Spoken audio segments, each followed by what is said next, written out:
At 6:03 a.m., Erin Hart heard boots on her street like a heartbeat she couldn't outrun. 24 hours earlier, she'd screamed 2 words in a diner and meant them with her whole body. Get down. Now, a battalion stood outside her door, medals catching the dawn as if her small house had become holy ground. But here's the question that should haunt you. If violence exploded in the place you go to feel safe, would your hands freeze? Or would they move? Erin wasn't chasing glory. She was a tired ER nurse with a bad leg, a lukewarm coffee, and a past she tried to bury. This story isn't just about a bullet. It's about what you do in the 1 second that decides who lives. Stay with me. Like the video and comment where you're watching from. Those boots did not start on Erin Hart's street. They started in a hospital corridor that smelled like bleach and burned coffee under lights that never dimmed and never forgave. Bay Point Medical Center kept the same temperature year-round, cold enough to slow sweat, cold enough to make the skin on your knuckles crack when you washed your hands for the 10th time in an hour. Erin had been inside that building so long, the outside world felt like a rumor. A monitor alarmed behind a curtain, sharp and insistent. A nurse's voice rose, then steadied. Someone laughed too loud near the charge desk, the kind of laugh that was really a pressure valve. Erin moved through it all with a calm that looked like confidence if you didn't know what you were seeing. It was training. It was habit. It was the only way to keep the panic from becoming contagious. Room 12 held a man with eyes wide and wet, one hand gripping the rail so hard, his knuckles blanched. His wife stood at the foot of the bed, arms wrapped around herself, lips moving without sound. "He's not breathing right," the wife said, and the words came out like a plea. Erin stepped closer, slipped her stethoscope under the gown, listened. Wet lungs. Fast heart. She watched the rise and fall, counted it, without looking like she was counting. "We're going to help him," Erin said. The wife's gaze locked onto Erin's face, the way drowning people grab at anything solid. "Please." Erin met her eyes. "We're here." The respiratory therapist arrived with a mask and tubing. The resident asked for orders too quickly, voice trying to sound older than it was. Erin gave him a look that made him slow down. "Lasix," the resident said, "nitro." "Start low," Erin replied, already sliding a tourniquet around the man's arm for an IV. "He's scared. He'll fight the mask." The man did it first. Erin didn't wrestle him. She talked him through it, a low, steady voice, close enough that he could hear it over his own fear. "In through your nose," she said. "Out through your mouth. You're not alone in here." He shook his head, tears spilling. I can't. "You can," Erin said, and her hands stayed sure as she found the vein on the first try. "Just keep looking at me."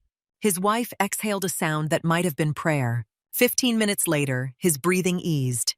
The wife's shoulders dropped like she'd been holding them up for a year. Erin stepped out, pulled off her gloves, washed her hands until they stung. A tech at the sink beside her murmured, "You ever stop being calm?" Erin glanced at her reflection in the mirror, eyes a little too clear for the hour face drained from living under fluorescent light. "No," she said. "It's a bad habit." The tech smiled, not understanding, and walked away. Erin moved back into the current. Another curtain, another bed, another story. A teenager with a broken wrist from a skateboard. A woman with bruises in the shape of fingerprints who insisted she fell. An old man with a blood sugar so low his brain had started to fold in on itself. Erin gave glucose, watched him return. Watched the moment his eyes recognized the world again. "Where am I?" he whispered. "Bay Point Medical," Erin said. "You scared us for a second." His gaze sharpened on her. "You Navy?" It was the way she stood, maybe. The way she spoke without wasting words. Erin didn't answer right away. "You've got that voice," he added. Erin tugged the blanket higher on his chest. "I'm your nurse," she said. The old man nodded as if that was enough. Somewhere near midnight, a trauma alert came through the loudspeaker, the words clipped and practiced. Motor vehicle collision. 2 patients. 1 unconscious. Erin's body shifted before her mind caught up an invisible gear clicking into place. She pulled on a new pair of gloves, moved to the trauma bay, felt the room tighten as the team assembled. When the paramedics rolled the first patient in, the smell hit Aaron first. Hot metal and gasoline. The patient's hair was stiff with blood. His chest rose in shallow jerks, the kind that made you want to put your hands on the problem and squeeze it until it fixed itself. 27-year-old male. The paramedic rattled off, airway patent, breathing shallow, pulse thready, possible pelvic fracture, hypotensive en route. Aaron climbed onto the stool beside the bed, cut the shirt, pressed her palm against the patient's sternum, felt ribs that didn't move right. She looked at the resident. Chest tube, she said. The resident hesitated, eyes darting. Aaron's gaze held him steady. Now. The resident moved. The attending arrived and took over, voice crisp. Aaron stepped back only when she was pushed back, hands still lifted like she was ready to re-enter. The second patient came in on another gurney, a woman around Aaron's age, face gray, lips blue. Her wedding ring flashed under the lights as the medic squeezed the bag valve mask. Aaron leaned close. Checked pupils, checked pulse, checked the bruising across the abdomen that promised internal bleeding. She's circling, the medic said. I know, Aaron replied. They worked her. Fluids, blood, pressure, compressions when the rhythm fell apart. Aaron counted out loud, not because the room needed the numbers, but because it gave the chaos a spine. 1, 2, 3, 4. The attending called time 38 minutes later. Silence pressed down like weight. The husband arrived 2 minutes after that, stumbling into the bay with a security guard behind him. He took one look at the covered body and made a sound Aaron would carry home in her chest. I was supposed to pick her up, he said. She was just going to the store. Aaron stepped forward and guided him away from the bed into the corner where grief could unfold, without disrupting the machinery of the ER. She handed him tissues that would never be enough. I'm sorry, Aaron said. He stared at her as if she'd spoken a foreign language. You did everything. Aaron nodded. We did everything. He shook his head slowly like the motion might reset reality. She has to come back. Aaron felt her throat tighten. I know. When her shift finally ended, the clock read 2:57 p.m. Aaron had been on her feet so long she forgot what it felt like to sit without pain. She changed out of her scrubs in the locker room, tugged on a faded hoodie, and stared at herself in the small mirror above the sink. Her hair had slipped loose from its tie curls, escaping in damp strands around her face. Her eyes looked older than 34. There was a thin line of dried blood on her wrist she hadn't noticed until now. She scrubbed it away. At the charge desk, the charge nurse Lisa leaned on her elbows and watched Aaron approach. Don't tell me you're picking up tomorrow, Lisa said. Aaron shook her head. I'm off. Lisa exhaled in relief. Good. Go home, sleep. Eat something that isn't vending machine crackers. Aaron offered a small smile. I'll try. Lisa's eyes narrowed. You look like you're somewhere else. Aaron slid her badge into her pocket. Just tired. Lisa lowered her voice. Tired doesn't do that. She nodded toward Aaron's hands. Aaron looked down. Her fingers were trembling barely, like leftover adrenaline refusing to drain. Aaron curled her hands into fists. It'll stop. Lisa studied her a moment longer, then softened. Okay. Text me when you're home. Aaron nodded, then turned away before Lisa could ask anything that might crack the wall she kept around herself. Outside Bay Point was bright in the wrong way. Sunlight too clean after the dim hum of the ER. The air smelled like salt from the nearby water mixed with car exhaust and fried food from the strip of restaurants by the marina. Aaron walked toward her truck, and the left leg reminded her it was still there, still damaged, still a quiet threat. The limp was slight, but it was hers. It came and went, depending on weather, on hours, on how much she pretended it didn't exist. She'd learned to distribute her weight to keep her shoulders level, to move like nothing hurt. She climbed into the driver's seat and sat there for a moment with both hands on the steering wheel, not turning the key. The silence felt loud. The hospital sounds were still in her head. Alarms, shoes squeaking on polished tile, a man's wail. Aaron opened the glove compartment and stared at what she kept there. A small trauma shears, a roll of gauze, a faded tourniquet rubber stiff with age. Items that belonged in a kit, not a truck. At the bottom, tucked beneath receipts, was a challenge coin with worn edges. On one side, an eagle globe and anchor. On the other, a unit insignia bleached by time. Erin's thumb traced it without thinking. Her phone buzzed. She glanced at the screen. Unknown number. She stared at it until it stopped. She tossed the phone onto the passenger seat and finally turned the key. Her house was 15 minutes away in a quiet neighborhood where people mowed their lawns on schedule and waved without asking questions. Erin could have driven home. She could have taken a shower and collapsed into bed. She could have stared at the ceiling until exhaustion won. Instead, she turned toward the water, toward Harborline Diner, the kind of place where nobody looked at you long enough to see you were carrying more than fatigue. Harborline sat between a bait shop and a closed-down souvenir store. The parking lot was half full, mostly trucks with sun-faded decals, a few sedans with child seats visible through the windows. The neon sign in the front window flickered as if it was thinking about quitting. Erin stepped out of her truck and inhaled. Grease, coffee, sea air. Her leg twinged sharper now, and she paused for a heartbeat before walking again. She could still feel the old metal in there sometimes, tiny fragments that had never been removed, as if part of another country had lodged itself inside her and refused to leave. She pushed the door open. The bell above it chimed bright and cheerful, a sound that didn't match the heaviness in her chest. Inside the diner was warm. Vinyl booths cracked with age, a counter lined with spinning stools, a glass case with pie slices that looked like they'd been cut with pride. The air was thick with bacon and onions. A woman behind the counter called out, "Sit anywhere you want, hon." Erin slid into a booth near the window, back to the wall, without thinking, eyes taking in exits, angles the line of sight to the door. A habit. She hated that she still did it. A waitress approached mid-40s, hair tied back, apron stained with syrup. Her name tag read, Renee. "You look like you just got out," Renee said. Erin blinked. Out of what? Renee smiled as she set down a menu. "The hospital. My sister's a nurse. That face is universal." Erin exhaled almost a laugh. "Yeah." Renee leaned a little closer. "Coffee." Erin nodded. "Black." Renee poured from a glass pot.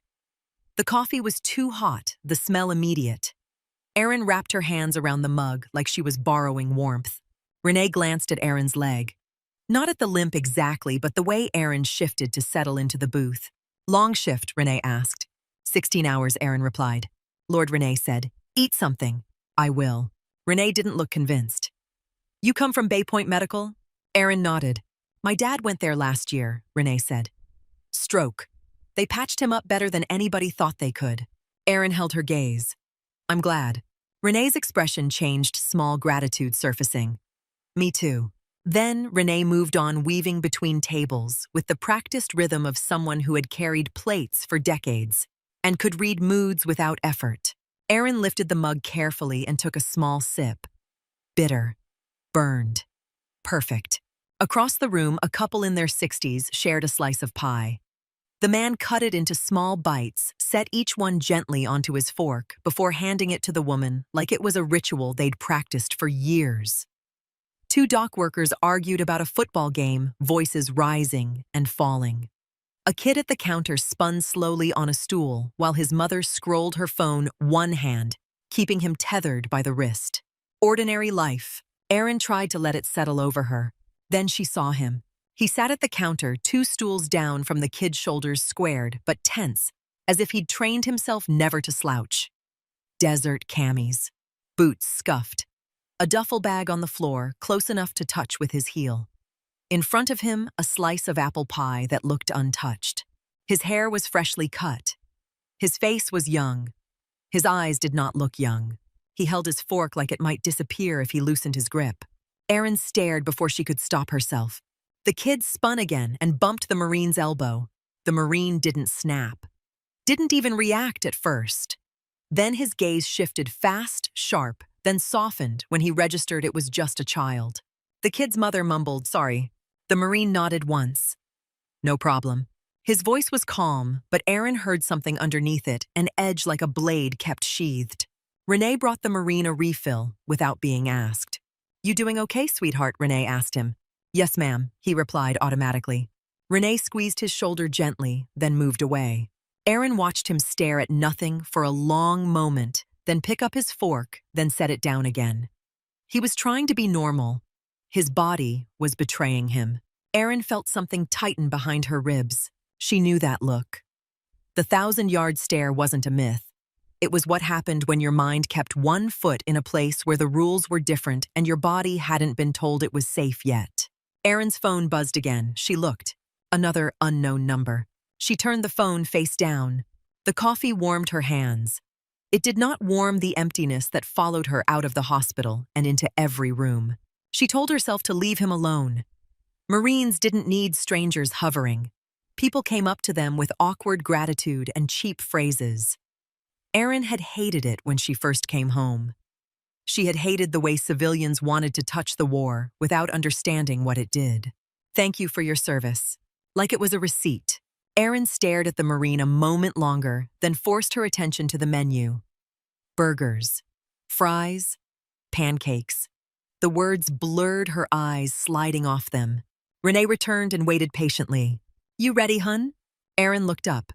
Grilled cheese, she said, then added, and fries. Renee's eyebrows lifted. That's a start. Erin's mouth twitched. Don't make it a thing. Renee laughed softly. I won't. Anything else? Erin hesitated. Do you know him? She nodded toward the counter with her eyes subtle. Renee glanced, then nodded. Came in last night too. Sat right there. Didn't say much. Renee lowered her voice. He's polite. Scared to death, though. You can see it. He keeps checking the door like he expects something to follow him in. Erin's gaze sharpened. Last night, Renee nodded. Yeah, he's new back, I think. Those uniforms don't mean much to me, but I know that look. Erin nodded once, unable to answer. Renee squeezed Erin's shoulder, mirroring what she'd done for him. Food'll be out in a few. Erin leaned back in the booth and stared out the window. Cars passed. A gull landed on a dumpster, picked at something, then flew off. A man walked his dog past the diner and didn't look inside. A life outside of emergencies existed. Erin could see it like a movie on the other side of the glass. She tried to imagine herself in it. The Marine shifted on his stool. His phone buzzed. He looked at the screen, jaw tightening, then slid the phone back into his pocket without answering. Erin's fingers tightened around her mug. She remembered her own phone buzzing in those first months after she got out. Calls she didn't take because she didn't know how to explain that she wasn't the same person anymore. Messages from people who meant well, who didn't know that their kindness felt like pressure. A laugh erupted from the dock worker's table. Erin flinched before she could stop herself. She hated that too. She stared at her hands and willed them not to shake. Renee set a plate in front of Erin. Grilled cheese, cut diagonally, fries piled next to it, steam rising. Eat, Renee said, and there was no room for argument. Erin nodded. Thank you. Renee started to walk away, then paused. You got family around here. Erin's throat tightened. My sister, she said, not far. Renee nodded as if she'd heard the lie underneath. Good. Erin took a bite. The cheese stretched. The bread was buttered and crisp. For a moment, her body remembered what it felt like to be hungry. At the counter, the Marine finally lifted his fork, cut off a bite of pie, and put it in his mouth. He chewed without tasting. His gaze stayed on the door. Erin's mind did what it always did when she tried to be still. It drifted. Not to a neat memory, not a story she told herself. Just fragments, a hot wind, dust in her teeth, the weight of a medical bag slung over her shoulder, a voice in her ear shouting coordinates, a young man's blood on her hands that would not wash off. Erin blinked hard and came back to the diner. The kid at the counter dropped his spoon. It clattered loud on the tile. The Marine's body stiffened. His shoulders rose. His head snapped toward the sound. Then he relaxed again, forcing his breathing to slow. Erin watched him do it. She knew how much effort that took. She realized with a small, cold clarity that she had been doing the same thing for years, just better at hiding it. Her phone buzzed a third time. Unknown number. Erin picked it up. This time stared at the screen. Her thumb hovered, then she slid it into her pocket without answering. Renee returned to refill Erin's coffee. Erin glanced at her. Do you get a lot of Marines in here? Renee shrugged. It's North Carolina. We get all kinds. Mostly they just want a meal where nobody asks questions. Renee poured, then added quietly, sometimes somebody does ask, and sometimes that's the worst thing for them. Aaron nodded. Renee's gaze flicked to Aaron's hands, to the way she held her mug, to the way her eyes kept returning to the door. Renee didn't say anything else. She just left the pot, giving Aaron permission to refill her own. Aaron sat with her food, chewing slowly, feeling the diner's warmth settle into her muscles. The noises around her blurred into a steady hum. Across the room, the Marine finally turned his head and met Aaron's gaze. It was brief, a second, long enough for recognition to flare there, not of her face, but of something in her posture. Two people who had lived under the same kind of sky. The Marine looked away first. Aaron swallowed and stared down at her plate. She told herself to stay in her booth. She told herself it was none of her business. She told herself he deserved his quiet. But something in her shifted anyway, the old instinct that had never been about medals or uniforms. It had been about bodies and seconds and keeping people breathing. She slid out of the booth, stood and felt her left leg protest. She ignored it. She took 2 steps toward the counter, then stopped. The Marine's phone buzzed again. He didn't look. Aaron's mouth opened. She didn't know what she was going to say. Not thank you. Not are you okay. None of it fit. So she closed her mouth and turned back toward her booth, ashamed of her own hesitation. She slid back into the seat and wrapped her hands around the mug again, as if she could anchor herself to something simple. The diner door opened. The bell chimed. The sound should have been ordinary, bright, and harmless. It was not. The bell chimed, and the sound did not belong to the room anymore. Aaron felt it first in the way Renee's shoulders lifted, then locked.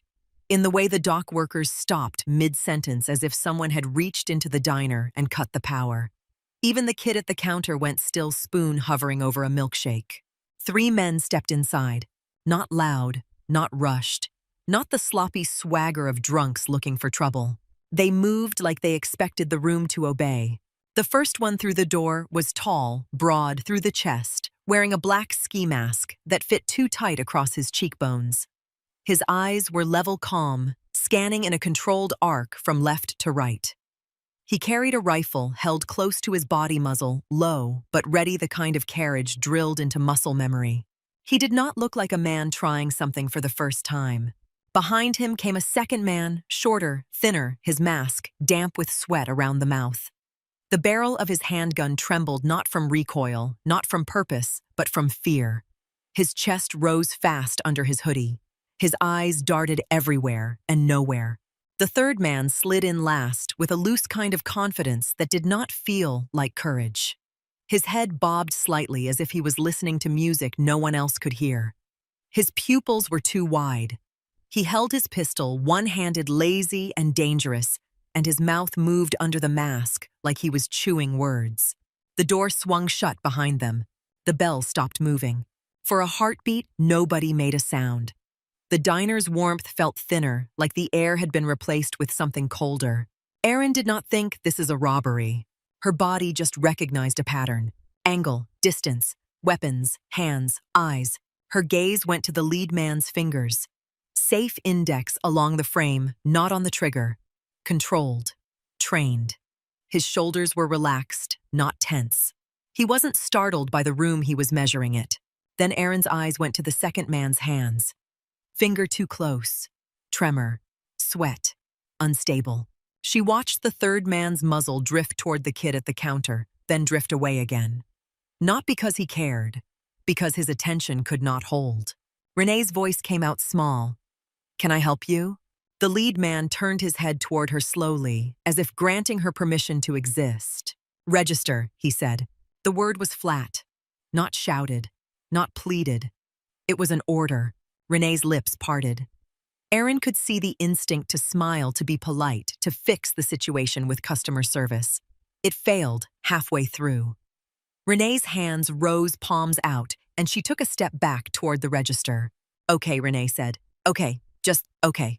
The old couple in the corner booth froze, fingers still linked across the table. The woman's chin trembled. The man's arm came up, not to fight, but to shield. One of the dock workers slid off his seat and crouched by instinct, big body folding under the table. as if he could become small enough to disappear. The other dock worker stayed upright, eyes wide, staring at the gun like it was an animal he had never seen before. Erin's coffee sat in front of her. Steam rose in a thin ribbon. She did not lift the mug. At the counter, Noah Valdez turned his head. Erin saw it happen in layers. First, the sound hit him, the change in the room. Then the posture. His shoulders tightened, his spine straightened, his jaw clenched. Then the eyes. A quick scan. Door, hands, weapons. Exit. Cover. Noah's right hand moved slow at first, then faster, not toward his fork, not toward his phone. Toward his hip. Toward the place where a sidearm would have been if he were still downrange. The movement was small, almost invisible to civilians. It was not invisible to a man who had been trained to spot it. The lead robber saw it. His head snapped a few degrees. His muzzle shifted upward, no wasted motion. His eyes locked onto Noah's hand like it was the only thing in the room. Erin's lungs pulled in a quiet breath. She had seen this before in a different country, under a different sky, when the first mistake in a room had been enough to kill everyone inside it. Renee fumbled with the register keys. Metal clinked against plastic. Her hands were shaking too hard to cooperate. "Come on," she whispered more to herself than anyone. The lead man stepped closer, rifle lifting slightly. "Faster." Renee flinched. "I'm trying." The second robber made a sound like a laugh that died in his throat. His handgun swung toward the ceiling, then toward the booths, then back toward the register. "Just give it," he blurted. "Just give it and we go." His voice cracked on the last word. The third robber leaned over the counter, eyes darting, breathing loud. "I want the wallet too." "Where the wallet's at?" "No," the lead man said without looking at him. The word was sharp enough to cut. "We do the register." The third robber's head jerked as if he'd been slapped. For a moment, anger flashed in his eyes. Erin watched the lead robber's control tighten the room like a tourniquet. He wasn't here to hurt people, not as the plan. He was here for money, clean in and out. But a plan breaks the moment fear enters it. The second man's fear was already leaking everywhere. Renee finally got the drawer open. It popped out with a small mechanical sigh that sounded too loud. "Okay," Renee said. "Okay, take it, take it." She began scooping bills with both hands, dropping them into a plastic bag. The third robber shoved at her like an insult. "Don't look at me!" The third robber snapped at a woman in a booth near the window. The woman lowered her gaze so fast, her hair fell across her face. Erin's left hand slid down to her thigh under the table, fingers finding the seam of her pocket. Nothing there. Her trauma shears were in her truck. The old tourniquet was in the glove compartment. The habit of preparation was useless at this distance. She forced herself to stay still. Stay small, stay invisible, read the room. Her eyes stayed on the second robber's trigger finger. It rode high, too ready, too eager to end the feeling in his chest by making something happen. A man in a baseball cap, at the far end of the diner, shifted in his booth. Older, weathered face, a faded unit patch stitched onto the cap. Vietnam era. Erin thought not by the patch exactly, but by the way the man's gaze hardened when he saw the rifle. He did not cower. He did not rise. He sat very still, like someone who had learned that movement gets attention. Erin did not know his name yet. She just marked him as someone who might do something if the room went sideways. The kid at the counter whispered, "Mom." The mother hissed, "Quiet," and pulled him closer, her arms tight around his shoulders. The third robber's pistol drifted toward them. The mother went rigid, eyes wide-mouth open, like she wanted to beg. Erin's body tensed. The lead robber saw the drift and snapped his voice like a whip. "Ryder. Muzzle discipline." The third robber blinked slowly, then laughed again under his breath and shifted the pistol away. Erin's throat tightened. Muzzle discipline. Not a phrase civilians used. Not a phrase thieves usually used. The lead man did not just move like someone trained, he spoke like it too. Noah's hand paused at his hip, as if his own brain had finally caught up and screamed, "There is nothing there." But the pause was its own tell. The lead robber's rifle moved another inch upward. Noah's shoulders rose. His breathing changed. Erin saw the fight inside him, the war still running on a loop behind his eyes. He wasn't trying to be brave. He was trying not to die. A small sound came from the old woman in the corner booth. Not a scream, not a word, just a breath that turned into a gasp when fear squeezed it out of her chest. The second robber flinched hard. His handgun jerked upward. Aaron saw the twitch start at his wrist, travel through his forearm, snap into his finger. In that fraction of a second, Aaron's mind became a clock. She did not feel the table under her hands. She did not feel the warmth of the diner. She did not feel hunger or exhaustion. She felt timing. The gun went off. The crack split the room open. Ceiling tile exploded. White dust rained down in a burst. Fragments pattered onto plates and coffee cups. A sharp scent of burned powder cut through bacon grease and syrup. The kid shrieked. The mother dragged him off the stool so fast, his shoes kicked the counter. Someone screamed from a booth. Another person shouted a curse. Chairs scraped, bodies dropped. The dock worker under the table pulled the other dock worker down by the ankle. Renee screamed, hands flying to her head, the bag of money slipping off the counter and spilling bills. The second robber froze, eyes huge, staring at his own gun like it had betrayed him. "I didn't," he stammered. "I didn't mean to." The lead robber's head snapped toward him, rage flashing through his calm. "Troy, get yourself together." Troy's breathing became a rasp. His handgun swung toward the crowd, uncontrolled, now searching for a target because his panic demanded one. "No," the lead robber said, voice low and dangerous. "Muzzle down." Troy tried, failed, tried again. The third robber, Ryder, started laughing in a high, ugly way that made Aaron's skin crawl. "You shot it," Ryder said. "You shot it." Troy's eyes darted. "Shut up." Ryder's laughter snapped into anger. "Don't tell me to shut up." The room was splintering. The plan was gone. Aaron watched the lead robber's attention return to Noah. Because the lead robber knew what the civilians did not. A gunshot in a small room did not just make fear. It made decisions. Noah's body reacted to the shot like a trigger in his spine. His head snapped toward the ceiling, then back down, then toward the door. His right hand moved again, faster, now driven by instinct. Aaron saw the exact moment he forgot where he was. His hand went to his hip as if steel would meet it. It didn't. But the movement looked like a draw. The lead robber's rifle aligned on Noah's chest. Aaron's stomach dropped. Across the counter, Renee started crying, hands shaking in front of her face. "Please," she whispered. "Please don't." The old man in the corner booth leaned forward slightly, eyes locked on the rifle, his hand disappearing below the table. Aaron saw it and knew what it meant. A concealed weapon, a veteran with a temper, a room about to ignite. Ryder stepped around the counter, pistol up, sweeping it across faces, as if he was choosing who deserved to keep breathing. He pointed at the dock worker who hadn't made it under the table. "You. Wallet. Now." The dock worker's hands rose. "Okay, man. Okay." Ryder's pistol wavered. Aaron watched his wrist. Loose. Untrained. Dangerous at close range. Troy's gun shook so hard it looked like it might fire on its own again. Renee's knees buckled. She caught herself against the counter. The lead robber spoke, and his voice cut through the panic like a blade. "Everybody on the floor. Now." It was not a threat. It was a command that assumed obedience. A woman near the window dropped instantly, hands over her head. A man by the door tried to move. The lead robber's rifle snapped toward him. "Floor," the lead robber said, and the man fell like his bones had turned to water.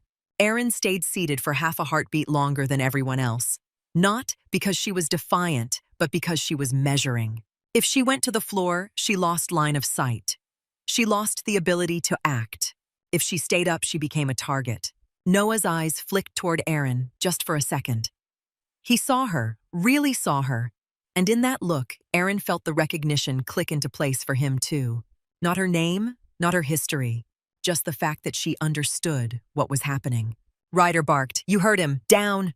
He kicked the dock worker's chair. The chair clattered sideways. Troy's breathing turned into a sob. "Just do what he says." The lead robber's rifle stayed trained on Noah. Noah's hand hovered near his hip, then slowly moved away, fingers spreading, palms visible, as if he could convince the room he was not a threat. His voice came out calm, but Aaron heard the strain. Okay, I'm down." He slid off the stool with measured care, knees bending, hands up. The lead robber tracked him the whole way, muzzle unwavering. Erin's heart hammered against her ribs. She was aware of every sound. The fluorescent buzz overhead, the hiss of the grill in the kitchen, the wet sniffle of someone crying under a booth. Renee whispered, "Please." The lead robber did not answer her. He watched Noah. Noah lowered to one knee. Erin could see sweat on his temples. His jaw clenched hard enough to show the muscle jumping. His left hand touched the tile. His right hand stayed lifted. He was doing everything right. Still, the lead robber's finger moved toward the trigger. Erin's mind filled with numbers without asking permission. 12 feet from her booth to the counter. A clear line if she moved fast. 1.5 seconds, maybe less if the lead robber decided to fire. A rifle round at that distance would punch through Noah's chest like paper. Erin's fingers released the coffee mug. Ceramic met table with a soft, dull sound that no one noticed. Erin slid her feet under her, careful not to scrape the booth. Her left leg twinged the old injury, sending a warning flare up her thigh. She ignored it. She had ignored worse. The veteran in the corner booth shifted again. His hand came up slightly, then stopped as if he was waiting for a signal from the room itself. Ryder's pistol swung toward the veteran. "Hands where I can see them." The veteran lifted both hands slowly, eyes never leaving the weapons. Noah's gaze dropped to the tile in front of him, but Erin could see the flicker in his eyes, the urge to move, to fight, to stop this. Erin could not let him.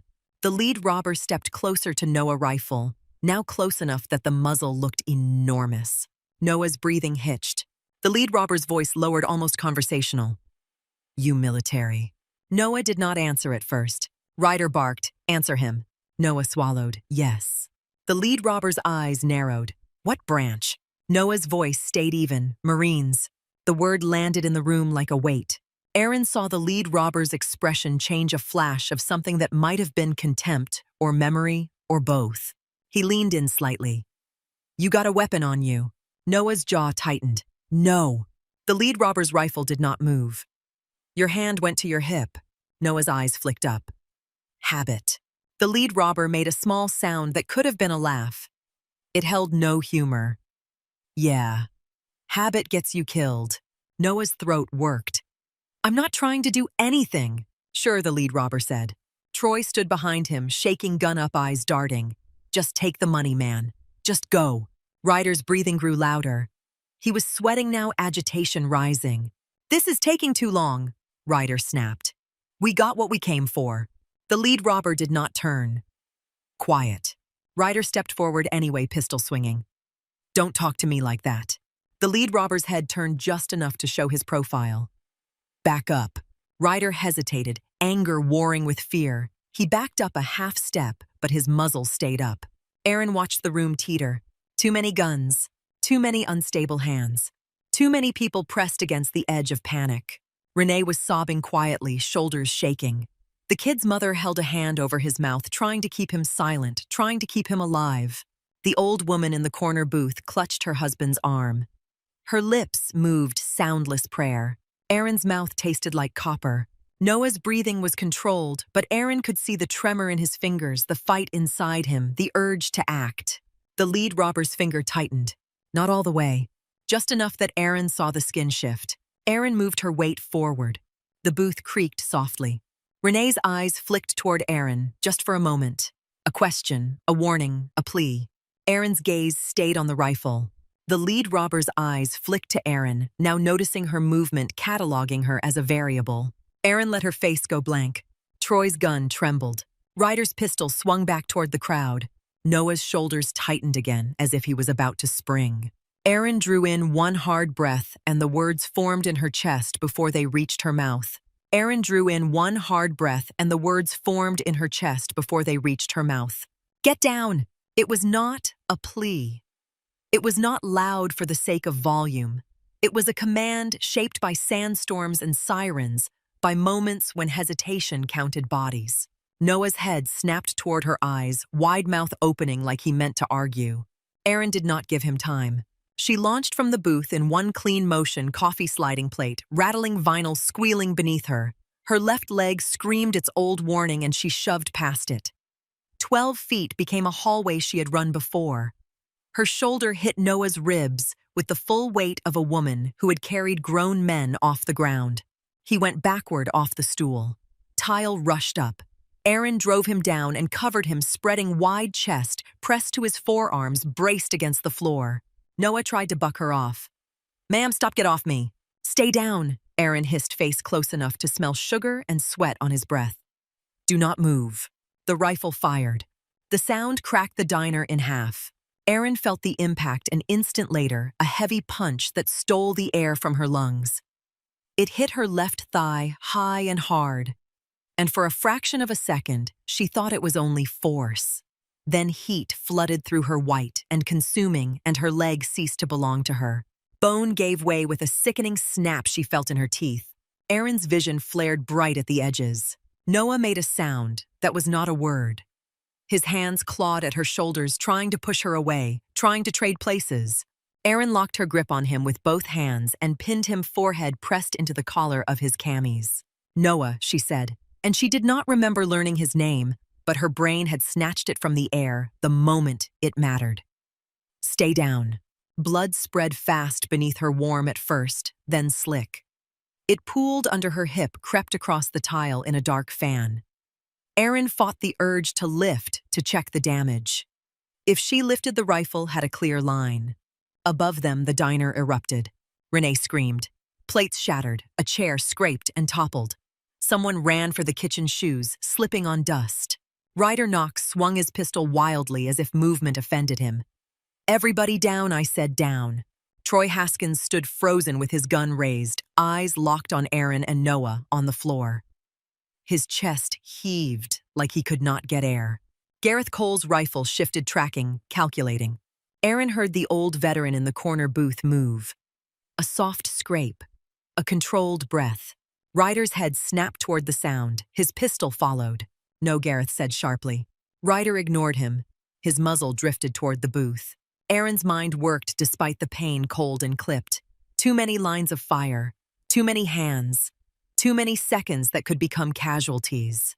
Noah's body tensed under her. Aaron felt it like a storm building. She leaned closer, mouth near his ear. "Your hands are shaking," she whispered. "Control your breathing. Do it now." Noah's breath hitched. "You're bleeding." "I know," Aaron said. "Breathe." Gareth spoke again, voice flat with anger, with urgency. "We are leaving. Now." Troy swallowed hard. "We got the money." Ryder's eyes were wild behind the mask. "We should take their phones." "No," Gareth snapped, and there was something in that word that sounded like rank. "Move." Ryder's pistol wavered toward Aaron and Noah. Aaron did not look up. She kept her head down and her arms tight around Noah's shoulders, forcing him to stay low. Gareth's rifle shifted an inch. The diner went still in that moment, as if everyone felt the air tighten. Then Gareth made a decision. He backed toward the door muzzle, sweeping once more across the room, not careless, not cruel, just final. "Do not follow," he said. "Do not be heroes." Ryder spat a curse, snatched at the bag of cash, and stumbled toward the exit. Troy followed like a man trying not to vomit. The bell over the door rang when they burst out. It sounded wrong again, too cheerful for what it had just watched. For 3 beats, nobody moved. Then Renee's voice cut through the stunned silence, raw and shaking. "Call 911. A man near the window fumbled his phone with hands that could not hold still. The dock workers crawled out from under the table. The older couple in the corner began to cry, both of them, their hands still locked together. Noah tried to sit up. Aaron shoved him down with the last of her strength. "No." He froze, eyes frantic. "You're hurt." I said no, Aaron snapped, and the command came out sharper than she intended. She softened it with a breath. "Look at me." Noah's gaze locked onto hers. Aaron swallowed against the pain climbing her spine. "Your job is to stay alive. You understand me." His jaw clenched, his eyes shone. "Yes, ma'am." Aaron's hands slid over her own thigh, searching by feel, finding the wound through fabric. It was soaked. The bleeding was heavy. She could not tell if it was arterial. She could tell it was too much. She forced her voice into something usable. Pressure. Hard pressure. Noah's hands hovered, unsure where to touch. Aaron guided him, here, above it, now. Noah pressed down with both palms. His face twisted. It's warm. Keep it there, Aaron said. Do not let up. Renee rushed toward them, apron flapping, eyes huge. Oh my God! Oh my God! Aaron looked up at her. Renee, listen to me. You have clean towels. Renee nodded rapidly. Yes, yes. Bring them, Aaron said. And tell somebody to get the first aid kit if you have one. Renee spun and ran. The old veteran stepped out from his booth. He moved with a limp of his own hand still raised empty. He crouched beside Aaron and Noah without hesitating. You military? He said, not a question. Aaron's breath came shallow. Was. The veteran nodded once. Name's Walt Granger. He looked at Noah. You're Marines. Noah swallowed. Yes, sir. Walt's gaze returned to Aaron's wound, assessing calm. Ambulance is coming. Aaron forced a small nod. She could feel her pulse pounding in her ears. The room was tilting. Walt leaned closer. You stay with us. Keep your eyes open. Aaron held his gaze. I'm here. Renee came back with towels, hands shaking so badly, the folded cloth slipped and fell. She scooped it up, tears streaming. I can't, she whispered. I can't do this. Aaron's voice sharpened again. You can. Renee blinked at Aaron, startled by the authority in the words. Aaron pointed with her chin. Pack around the wound. Do not pull anything out. Just pack. Then more pressure. Walt took the towels and pushed them into Renee's hands, guiding. Do what she said. Renee knelt and pressed cloth against Aaron's thigh. The blood soaked through, instantly turning white to dark. Renee sobbed. It's not stopping. Aaron swallowed. Keep pressure. Noah, don't stop. Noah's hands stayed firm, knuckles white. His breathing was ragged, but he did not lift. Walt looked around the room. You, he called to the dock worker nearest the door. Go outside. Look for the cops. Wave them down. The dock worker nodded and ran. Someone in the diner moaned, a woman with her face pressed to the floor. Another person retched near the bathroom door. Aaron's vision narrowed. The edges of the room dimmed. Noah leaned closer, voice shaking. Stay with me, please. Aaron tasted metal. She forced air into her lungs. What's your full name? Noah blinked. Noah Valdez. Rank, Aaron said. His throat worked. Corporal. Aaron nodded once. Okay, Corporal. Stay with me. Keep pressure. Noah's eyes flicked down to her face. You're the one bleeding. Aaron's mouth tightened. Then do your job. He made a sound that was half laugh, half sob. Yes, ma'am. Sirens rose in the distance, growing louder, then splitting into multiple directions as units converged. Aaron exhaled slowly. The sound of sirens always did something to her. It pulled a thread tied deep in her chest. Renee's voice trembled. I'm sorry. I'm sorry. Aaron looked up at her. Stop apologizing. Just press. The first police officer burst through the diner door, hand on his holster, eyes scanning fast. Drop the weapon, he shouted, then saw the room and recalibrated. Where are they? Voices overlapped, pointing, crying. Walt lifted a steady hand. 3 males. Masks. They ran that way. The officer nodded sharply and spoke into his radio. Paramedics arrived seconds later, moving with purpose. The lead medic knelt, gloves already on, eyes on Aaron. Female gunshot wound to the left thigh, he said. Massive bleed. You alert. Aaron's voice came thin, alert. The medic's partner cut Aaron's pant leg open with trauma shears. The fabric peeled away. Blood welled. The wound was ugly and deep, the kind that had consequences. The medic's gaze flicked to Noah's hands. Good pressure. Don't lift yet. Noah swallowed. She said no tourniquet. Aaron's eyes stayed on the ceiling. Improvised. She managed. Not a belt. The medic nodded once, understanding. We've got proper. He reached for a commercial tourniquet and positioned it high on Aaron's thigh, as high as he could get it. This is going to hurt. Aaron's laugh came out sharp. Too late. He tightened the windlass. Pain spiked new and brutal, and Aaron's breath broke into a harsh gasp. She forced herself not to scream. She refused to give the room that sound. The bleeding slowed. The medic packed hemostatic gauze into the wound with practiced pressure, then wrapped it tight. Pulse, he said. How's her color? Pale, his partner replied. She's losing volume. The medic leaned close to Aaron. Ma'am, you hear me? Stay awake. What's your name? Aaron swallowed. Aaron Hart. Aaron, he said, look at me. You got any medical history? Aaron's voice was steady despite the shake in her body. Old shrapnel. Same leg. No blood thinners. The medic nodded and glanced at her face.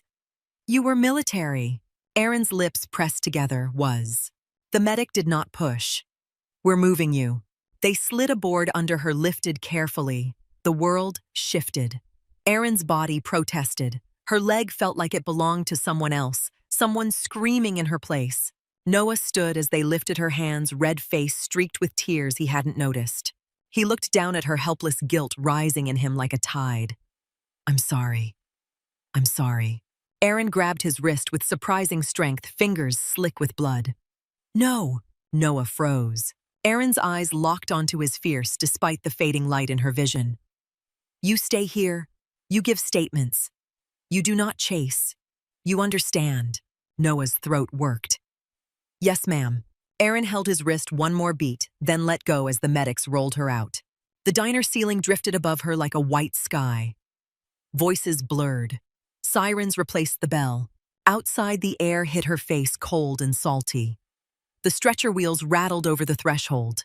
Renee stood in the doorway, hands pressed to her mouth. Walt stood behind her, jaw clenched, watching the ambulance like he was watching a medevac bird lift off. Noah followed 2 steps, then stopped as if an invisible line held him in place. The ambulance doors closed. The siren wailed. Inside, the medic started an IV with quick precision, taped it down, and hung fluids. Aaron stared at the ceiling of the ambulance, listening to her own breathing, measuring it without trying. She could feel the adrenaline draining, leaving a heavier kind of cold behind. The medic checked her pupils, then her pulse. You got anyone we should call? Aaron's mouth tightened. Sister. Julia. Phone number. Aaron recited it from memory, each digit clear. The medic nodded and handed his partner the information. Aaron's eyes drifted, then snapped back as the ambulance hit a bump and pain flared. She hissed and clenched her jaw. The medic leaned closer. You're doing good. Aaron's laugh was short. Do I look good? He smiled despite himself. You look like you've seen worse. Aaron did not answer. She stared at the ceiling and let the old images press at the edges of her mind, then forced them back down. The hospital doors opened. The bright wash of Bay Point Medical swallowed her again. Staff rushed her through corridors, voices crisp and familiar. Aaron heard her name repeated like a handoff. Aaron Hart, gunshot wound, femur involvement. Tourniquet applied. Hemostatic packing. Pressure stable, but trending down. Aaron's consciousness flickered. The ER ceiling lights strobed past. A face appeared above her mask, on eyes sharp. Dr. Maya Kapoor. Aaron recognized her voice before she recognized her face. Aaron, Dr. Kapoor said, Stay with me. We're taking you upstairs. Aaron tried to speak and found her throat dry. Maya. Dr. Kapoor's eyes softened a fraction. You can talk to me after you keep your blood inside your body. Aaron's mouth twitched. Bossy. Correct, Dr. Kapoor said, and the gurney turned toward the elevator. The doors opened to surgical prep. Cold air, blue drapes, the smell of antiseptic. Aaron stared up at the lights and tried to slow her breathing. She felt a hand squeeze her shoulder. Julia. Aaron turned her head slightly. Her sister's face was pale eyes, wet hair pulled back like she had run without stopping. Aaron, Julia whispered, Oh my God. Aaron tried to lift her hand and failed. It's fine. Julia's laugh came out broken. You always say that. Aaron swallowed. You drove safe. Julia's tears spilled. Stop talking. Just stop. Dr. Kapoor stepped in. We need to move. Julia squeezed Aaron's shoulder harder. I'm here when you wake up. Aaron nodded once. The anesthesiologist's face came into view. Aaron, I'm going to give you something to help you sleep. Aaron's eyes flicked toward Dr. Kapoor. Fix it. Dr. Kapoor's voice was steady. I will. The medication hit like a warm tide. Aaron's thoughts slowed, then scattered. The last thing she registered was Dr. Kapoor's voice, distant and focused. Femur is shattered. We're plating. Prepare blood. Darkness took her. In the waiting room downstairs, Noah Valdez sat in a plastic chair, with his hands still stained red. A nurse offered him scrubs. You should change, she said gently. Noah shook his head. No. The nurse hesitated. It's just blood. We can wash your uniform. Noah's jaw tightened. No. The nurse studied his face and saw something she could not fix. She nodded and walked away. Noah stared at the double doors that led to surgery. Every time they opened, his body tensed. Every time they stayed closed, his chest tightened. Renee arrived with a police officer apron still stained, face drawn. She looked at Noah and stopped as if she did not know how to approach him. Noah looked up. Renee. She swallowed. Is she alive? Noah's voice came out flat. She's in surgery. Renee's hand flew to her mouth again. This is my fault. Noah's eyes sharpened. No. Renee flinched. Noah's voice softened, but it stayed firm. They walked into your diner. You did everything you could. She did what she chose. Renee's shoulders shook. Why would she do that? Noah stared at his hands. I don't know. He did not say the words that burned his throat.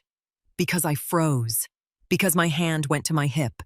Because I was the reason the muzzle moved. A detective approached and asked Noah to recount what happened. Noah answered in clipped sentences, describing the masks, the weapons, the shot into the ceiling, Erin's voice. She yelled, "Get down," Noah said. And then she hit me. The detective paused. She saved your life. Noah's throat tightened. Yes. Hours passed in harsh increments. At one point, Walt Granger arrived, hat in his hands, eyes red but controlled. He sat 2 seats away from Noah without asking. You okay, Marine? Walt asked quietly. Noah swallowed. No. Walt nodded once, as if that was the only honest answer. Good. Means you're not numb. Noah stared forward.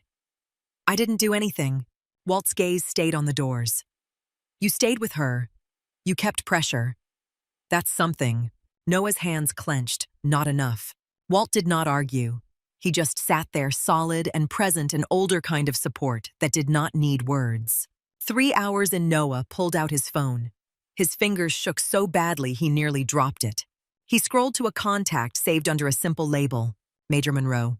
He stared at the name as if it might judge him. Then he pressed call. It rang once. Monroe, a woman's voice, answered alert and sharp. Noah sat up straighter out of reflex. Ma'am, Corporal Valdez. A pause. Valdez. You're supposed to be on leave. Noah swallowed hard. Yes, ma'am. Something happened. Her tone shifted, the sharpness narrowing into focus. Talk. Noah looked at the surgery doors. A woman took a bullet meant for me. Silence on the line, just long enough for Noah to hear his own breathing. Major Monroe spoke again, quieter now. Start from the beginning. Noah's voice steadied as he forced the words out in order. Harbor Line Diner, 3 armed men. 1 shot into the ceiling. The leader aimed at me. She yelled, "Get down," and covered me. Bullet hit her left thigh. Femur shattered. She's in surgery right now. Major Monroe exhaled slowly. Name. Noah hesitated. Erin Hart. Another beat of silence. Noah could hear typing in the background. She's former, Noah said quickly, as if he needed to justify why this mattered. Former combat medic. She moved like she knew. Major Monroe's voice lowered. Where are you? Bay Point Medical Center, Noah said. Waiting room outside OR. How bad? Major Monroe asked. Noah's eyes burned. They said the bone broke in pieces. They're putting plates in. Blood transfusion. I don't know, ma'am. She didn't even know me. Major Monroe's voice did not rise. It did not need to.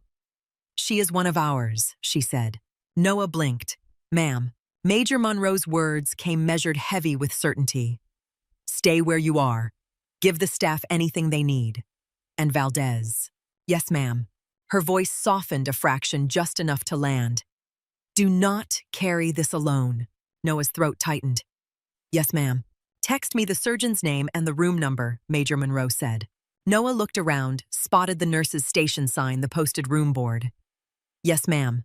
He ended the call and sat very still, phone in his hand, feeling the weight of what he had said out loud.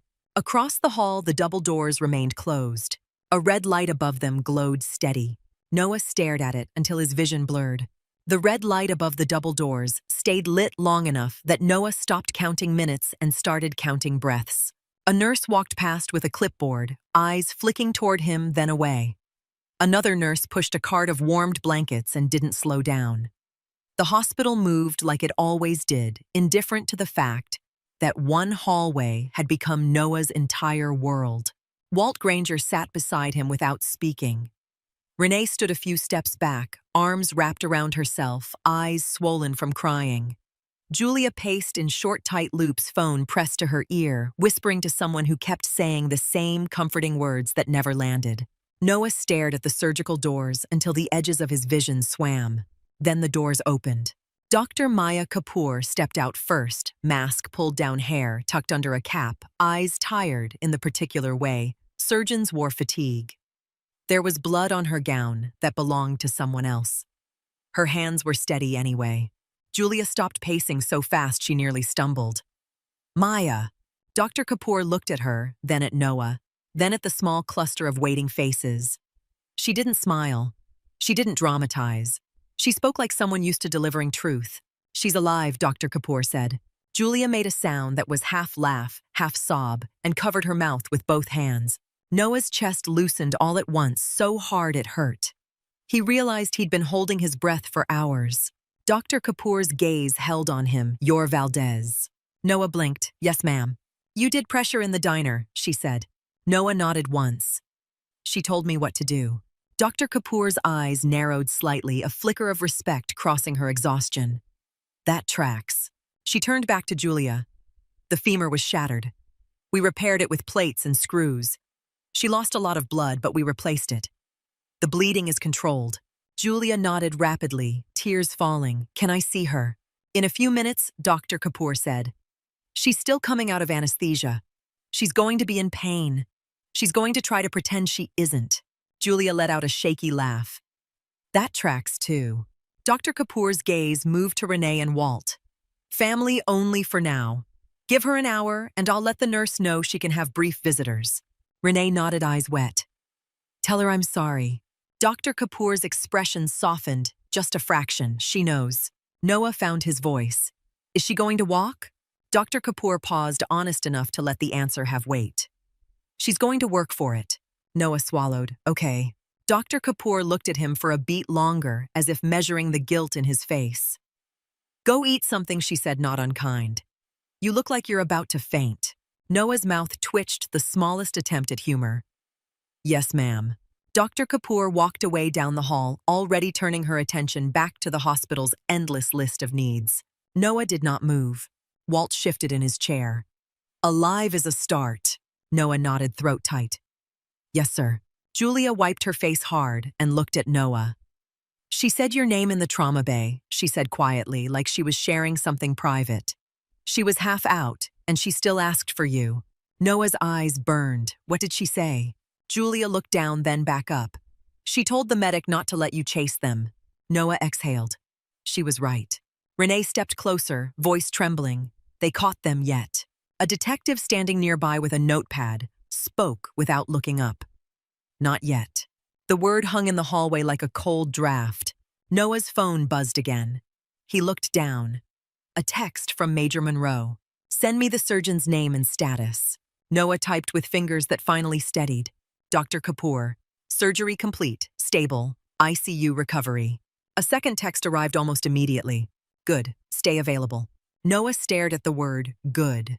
He had learned long ago that in the military, good did not mean easy. It meant manageable.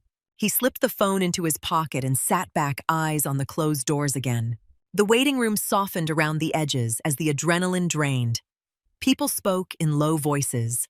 A television in the corner played a muted news segment about weather and traffic. It felt obscene that the world kept moving. An hour later, a nurse approached Julia. You can go in, she said. Julia stood, legs unsteady. Noah rose too, then stopped himself. The nurse's gaze flicked toward him, then away. Julia touched Noah's shoulder. I'll tell her you're here. Noah nodded once. Thank you. Julia disappeared through the doors. Noah sat again. Renee paced. Walt remained still. Minutes passed. Then footsteps returned. Julia came out with her eyes red and her face calmer, like she'd finally seen something real enough to hold on to. She's awake, Julia said.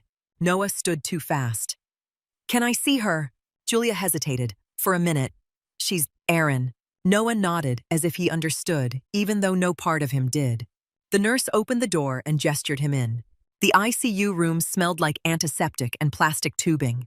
Monitors beeped in a steady rhythm. Aaron lay in the bed under a white blanket, her left leg elevated, wrapped and braced a thick dressing under layers of gauze. Her face looked paler than it had in the diner. Her hair had been braided back by someone who knew it would tangle otherwise. There was a bruise forming along her jaw where she must have clenched too hard. Her eyes were open. They found Noah immediately. He stepped closer, then stopped at the side of the bed, like he wasn't sure he had permission to occupy the air near her. Aaron's voice came out hoarse. Marine! Noah swallowed. Ma'am.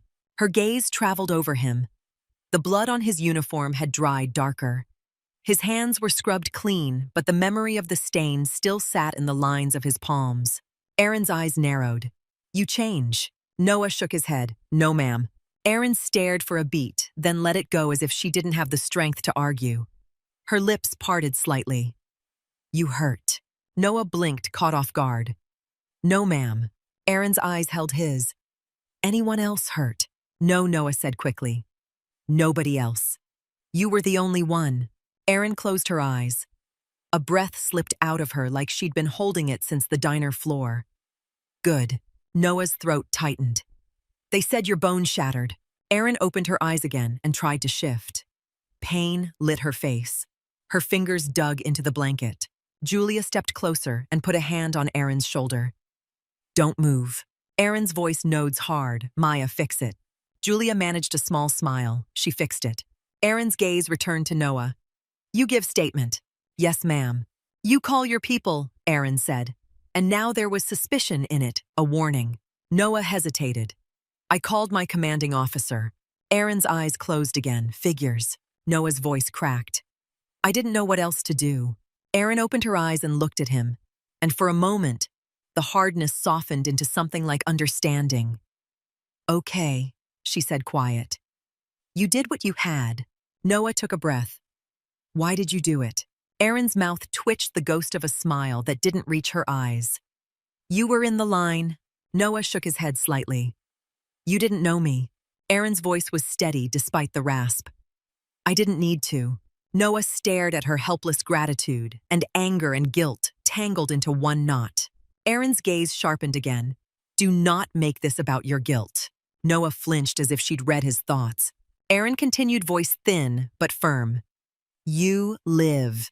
That is the point. Noah swallowed hard. Yes, ma'am. A nurse stepped in, checked Aaron's IV, adjusted a monitor lead. Aaron watched the nurse's hands the way she had watched hands in the diner, always assessing. The nurse smiled gently. Your vitals look good. Aaron's eyes flicked to the nurse's name badge. Thanks. The nurse looked surprised. Get some rest. You have therapy tomorrow. Aaron's mouth tightened. Tomorrow. Julia sighed. Yes, Aaron. Tomorrow. Noah shifted his weight. I should let you rest. Aaron's gaze stayed on him. Eat. Noah blinked. Ma'am. Eat something, Aaron said. Then go home. Then sleep. Noah's jaw clenched. I don't want to leave. Aaron's eyes narrowed, not unkind, but commanding. That is an order. Noah held her gaze, then nodded. Yes, ma'am. He hesitated, then spoke quietly. Thank you. Aaron stared at him for a long beat. Then she said, You are welcome. Like it was the most natural thing in the world to take a bullet and offer courtesy afterward. Noah backed away from the bed. Julia walked him to the door. In the hall, Noah leaned against the wall and finally let out the breath he'd been holding. Julia looked at him. She's going to pretend she's fine, she said. Noah nodded. I know. Julia's eyes hardened. If she starts trying to leave early, tell me. Noah blinked. Leave. Julia looked down the corridor. Aaron hates being trapped. She hates being watched. She'll fight the hospital. Noah swallowed. Her leg is in pieces. Julia's voice softened. That's why I'm telling you. The next day blurred into pain and procedure. Nurses checked Aaron's wound. Dr. Kapoor returned to inspect the incision and the hardware alignment. A physical therapist arrived with a calm voice and firm hands and explained the cruel logic of healing. "You want to walk again," the therapist said. Erin stared at the ceiling. "I walk now." The therapist smiled without humor. "You are not walking. You are surviving." Erin tried to swing her leg off the bed and nearly blacked out. Her fingers crushed the bed rail. Sweat broke across her forehead. Julia stepped forward. "Erin." Erin's jaw clenched. "I'm fine." The therapist's hands stayed steady. "You're going to feel like you're dying." "You're not dying. You're healing." Erin forced a breath. "I hate this." "I know," the therapist said. "Do it anyway." Erin did. She sat up. She lowered her foot to the floor like she was setting it on a mine. The pressure sent pain up her spine so fast her vision flashed white. Noah arrived that afternoon, hair washed, wearing civilian clothes that didn't fit his posture. He brought a small bag and set it on the chair. Erin looked at him. "You cut your hair." Noah blinked. It was already cut. Erin's eyes narrowed. "You changed." Noah's mouth tightened. "Yes, ma'am." Erin stared for a moment, as if she didn't like it, then looked away. Noah pulled a paperback from the bag and held it up. "Renee said you like crime novels." Erin's gaze flicked to the book. "Renee talks too much." Noah sat anyway. "She talks like she's trying to keep the world normal." Erin's mouth twitched again, faint approval. "Fair." Noah set the book on the bedside table. "I talked to the detective again." Erin's eyes sharpened. "They get names." Noah nodded. "They're working it." Erin stared at the ceiling. The beeping monitor filled the silence. A television crew tried to get past the front desk that day. Security turned them away. Another crew returned at dusk. Then another. The story spread through Bay Point fast, like fear always did, like courage sometimes did. A nurse rolled her eyes as she adjusted Erin's IV. "They're calling you a hero." Erin's expression hardened. "Tell them no interviews." "We did," the nurse said. "They keep trying." Erin stared at the ceiling. "I hate cameras." Noah watched her. "Why?" Erin's gaze shifted to him. "Because they want a story, not the truth." Noah didn't argue. The following morning, Erin woke to the smell of flowers. Someone had delivered an entire arrangement that looked like it belonged in a wedding hall, not an ICU. Cards piled on the side table. A small flag stood in a plastic cup. Julia held up one card, amused and overwhelmed. Someone sent a gift basket with soup and socks. Erin stared. "Why?" Julia laughed softly. "Because you did something big." Erin's jaw clenched. "I did my job." Noah looked at the flowers. "People like to pay debt." Erin's eyes flicked to him. "This is not a debt." Noah's throat worked. "It feels like one." Erin held his gaze until he looked away. That afternoon, Renee arrived in clean clothes, hair-brushed eyes, still red, but determined. She carried a paper bag that smelled like grease and comfort. "I brought you food," Renee said, stepping into the room, like she'd been invited, like she refused to be afraid of a hospital room, the way she'd been afraid of her own diner. Erin's eyes narrowed. "Hospital food is fine." Renee snorted. "No, it isn't." Julia laughed, the first real laugh in days. Renee set the bag down and pulled out a burger fries and a milkshake with whipped cream already melting. Erin stared at it like it was a weapon. "You didn't." "I did," Renee said. "You can yell at me later." Erin looked at Dr. Kapoor's empty chair, then at Julia, then at Noah. "Maya will kill me." Renee leaned closer. "Maya can line up behind me." Erin's lips twitched, then she looked away as if she didn't want anyone to see the smile. Renee's gaze dropped to Erin's leg, then back up. Her voice softened. "I'm sorry." Erin's expression hardened again, the smile gone. "Stop." Renee blinked. "I can't stop." Erin's voice was quiet, sharp. "You did not pull the trigger. You did not walk those men into your diner. You are allowed to breathe." Renee's eyes filled. "I keep hearing the shot." Erin nodded once. "So do I." Renee swallowed. "How do you make it stop?" Erin stared at the flowers. "You don't. You make room for it. Then you keep living anyway." Renee's breath shook. "Okay." Erin pointed at the milkshake. "Leave it." Renee wiped her face. "Yes, ma'am." After Renee left, Walt Granger arrived, hat in his hands, walking with the same controlled limp. He stood in the doorway and waited until Erin looked at him. "You're the one with the cap," Erin said. Walt nodded. "Walt Granger." Aaron's gaze stayed steady. Vietnam. Walt's mouth tightened. That obvious. Aaron's eyes softened just a fraction. It's in the eyes. Walt stepped closer. I didn't do much in there. Aaron's voice was flat.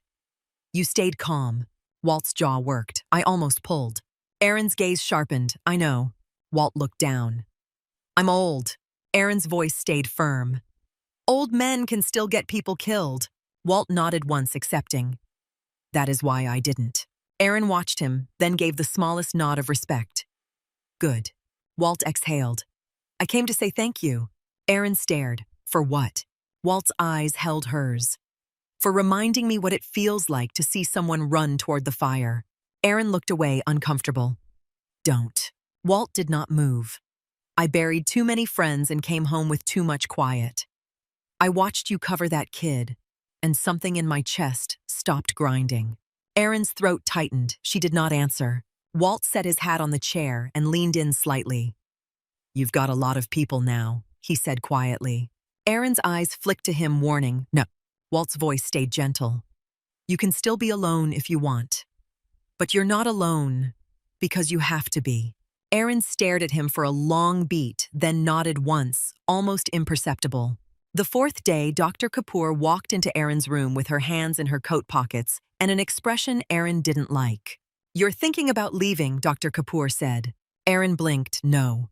Julia groaned from the corner, yes. Aaron shot her a look. Dr. Kapoor stepped closer. Your leg is stabilized. Your vitals are stable.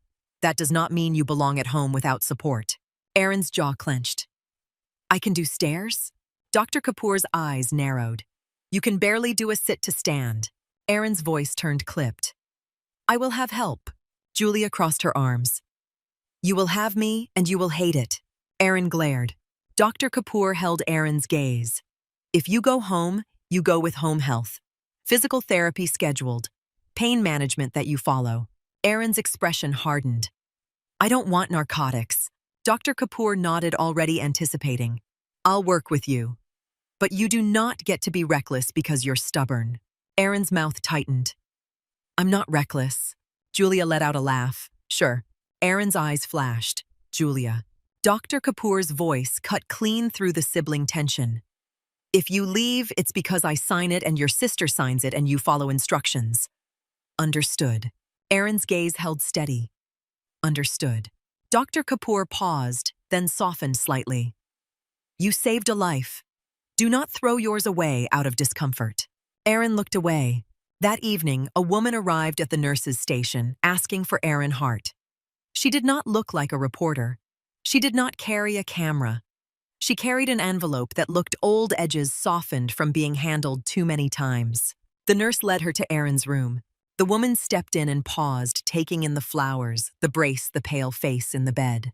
Aaron looked up and frowned. Can I help you? The woman's mouth trembled before she spoke. Aaron Hart. Aaron's eyes narrowed. Yes. The woman swallowed. My name is Marianne. Aaron watched her, something tightening in her chest. Marianne. The woman nodded, eyes shining. Marianne Hart. Julia's head snapped up. Hart. Noah looked between them, confused. Marianne gave a small, pained smile. No relation, she said quietly. Just a coincidence. Aaron's face drained a shade paler. Marianne stepped closer and held up the envelope as if it might burn her. My son was Lance Corporal Ethan Hart. You served with him overseas. The room went still. Aaron's fingers curled into the blanket. Her throat closed. Julia's voice dropped. Ethan. Noah's gaze flicked to Aaron, reading her reaction like a map. Marianne's eyes filled. He told me about you. He told me you kept him alive more times than he deserved. Aaron's voice came out rough. Marianne. Marianne nodded, tears falling now without restraint. After he died, they sent his things. This was in his bag. It was addressed to you. She held out the envelope. I tried to find you. I asked around. I wrote letters. I never found you. Aaron stared at the envelope like it was a door to a room she had locked for years. Marianne's hands shook. When I saw your name on the news, I knew. I knew it was you. Aaron's jaw clenched. I told them no interviews. Marianne wiped her face. I'm not here for an interview. I'm here because my son wanted you to have this. Erin reached out slowly, fingers trembling now. She took the envelope. It was worn and creased as if it had been held and reread and carried. Her thumb traced the handwriting on the front. Erin. The room pressed in. Julia stepped closer, hand hovering near Erin's shoulder, unsure if touch would help or hurt. Noah did not move. He sat very still, eyes fixed on Erin's hands. Erin opened the envelope with careful fingers. Inside was a letter, folded twice paper, softened by time. Erin unfolded it like she was afraid it would fall apart. Her eyes moved across the first lines. Her breath hitched. She read silently, lips barely moving, then stopped, then read again from the beginning as if she didn't trust the words. Her face collapsed. A sound came out of her low and raw. The kind of sound that didn't belong to Erin. Heart. The calm nurse, the controlled woman. It belonged to someone younger, someone on a different continent, someone holding a friend while the world shook. Erin's shoulders began to tremble.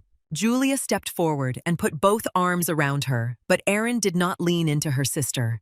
Erin leaned forward into the letter forehead, nearly touching the page. Marianne approached the bed and placed a hand on Erin's arm, gentle, motherly, steady. He wanted you to know, Marianne whispered. He told me to make sure you knew.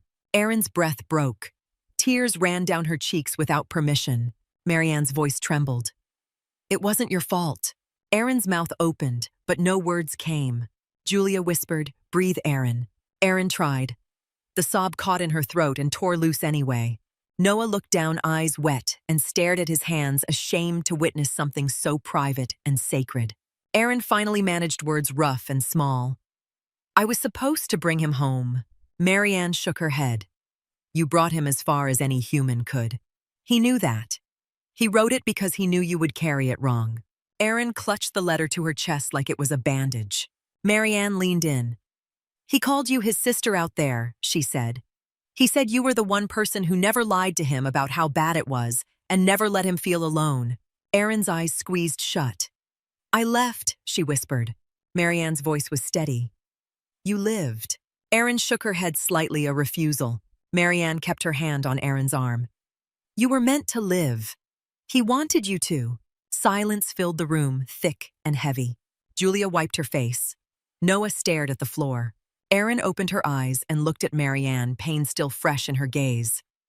Thank you. Marianne nodded, tears still falling. Thank you for loving my son.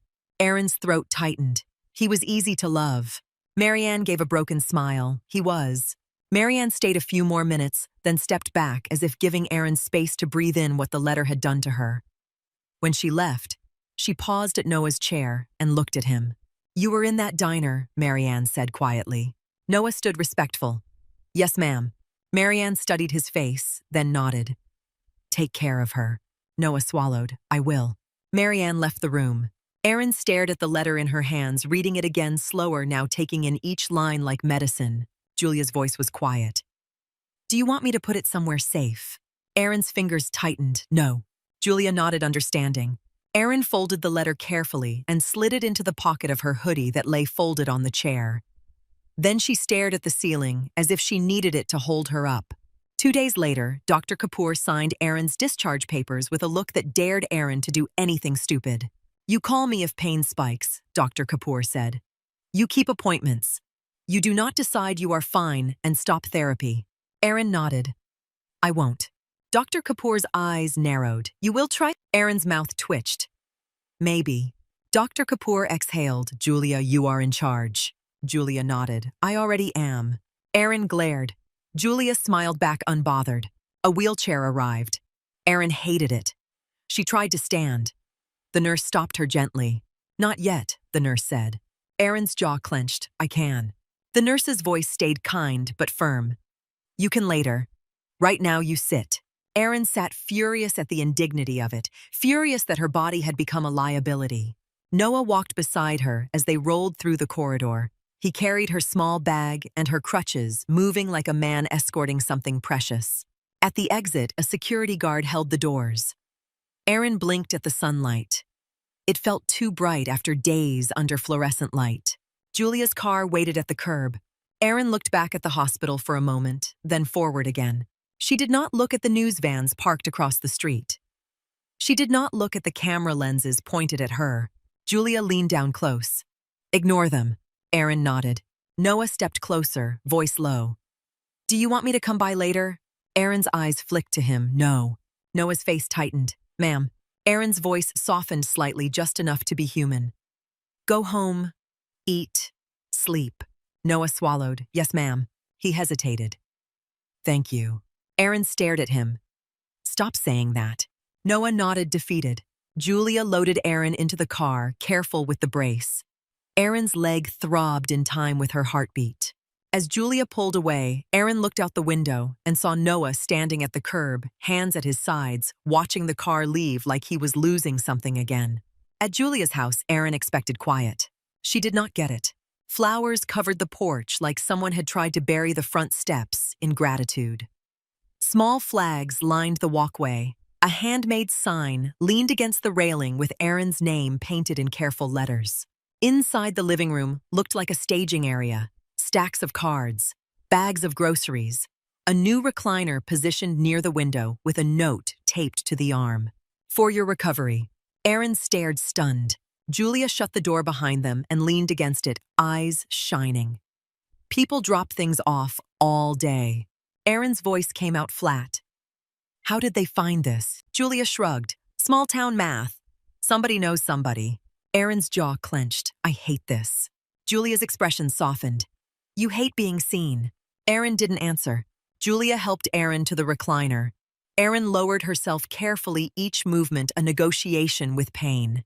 When she finally sat, she stared at the room as if it belonged to someone else. On the coffee table lay a quilt, folded neatly. Aaron reached out and touched it. Each square had a stitched name, a unit number, a message. Some were messy, done by untrained hands. Some were precise. All of them were real. Aaron swallowed hard. Julia handed her a bottle of water. Drink. Aaron drank throat tight. On the kitchen counter, labeled containers filled the space. Chicken and rice, soup, pasta, each label written in different handwriting. Aaron stared at it all, overwhelmed and irritated and grateful in a way that made her uncomfortable. Julia sat on the couch watching Aaron. You can let people care. Aaron's voice came out sharp. I didn't ask. Julia nodded. They didn't do it because you asked. They did it because they needed to. Aaron looked away. That night, Aaron did not sleep well. The recliner was comfortable, but comfort did not shut off memory. She drifted in and out, waking to phantom sounds. A bell, a gunshot, a voice. Get down. At one point, she woke with her hand gripping the pocket of her hoodie, fingers curled around the folded letter like a lifeline. She read it again by the dim kitchen light, lips moving silently. Julia found her there at 2 a.m. You okay? Julia whispered. Aaron swallowed. Yeah. Julia sat across from her. That is not an answer. Aaron stared at the paper. It feels like I keep doing the same thing, she said quietly, running toward it, then pretending I didn't. Julia's eyes filled. You ran toward it because that is who you are. Aaron shook her head slightly. That is who I was. Julia leaned in. You think taking off a uniform erased you? Aaron did not answer. Julia reached out and touched Aaron's hand gentle. You're still here. Aaron's jaw clenched. Barely. Julia's voice stayed steady. You are here. Aaron stared at the letter again until the words blurred. She fell asleep later, with the paper tucked under her palm like she was guarding it. At 6:03 a.m., the boots began. Aaron woke instantly, heart slamming against her ribs. For a second, she didn't know where she was. The living room, the recliner, the brace, the pain. Then the sound clarified. Boots, many boots striking pavement in perfect rhythm. Aaron's mouth went dry. Julia appeared in the doorway in pajamas, hair a mess, eyes wide. She didn't speak. She didn't have to. Aaron grabbed her crutches and pushed herself upright. Pain lanced up her leg, sharp and immediate. She bit down hard, refusing to make noise. The boots grew louder, closer. The cadence was so precise, it felt like it was inside Aaron's bones. She hobbled to the window and pulled the curtain back. The street was full. Dress blues, medals, ribbons, white gloves, faces set in solemn lines. Marines stood in formation from one end of the block to the other, filling the quiet neighborhood with a presence that made the air feel heavier. Neighbors stood on porches, some holding phones, some holding their mouths, some crying openly. A bus idled at the corner. A guidon moved slightly in the morning breeze.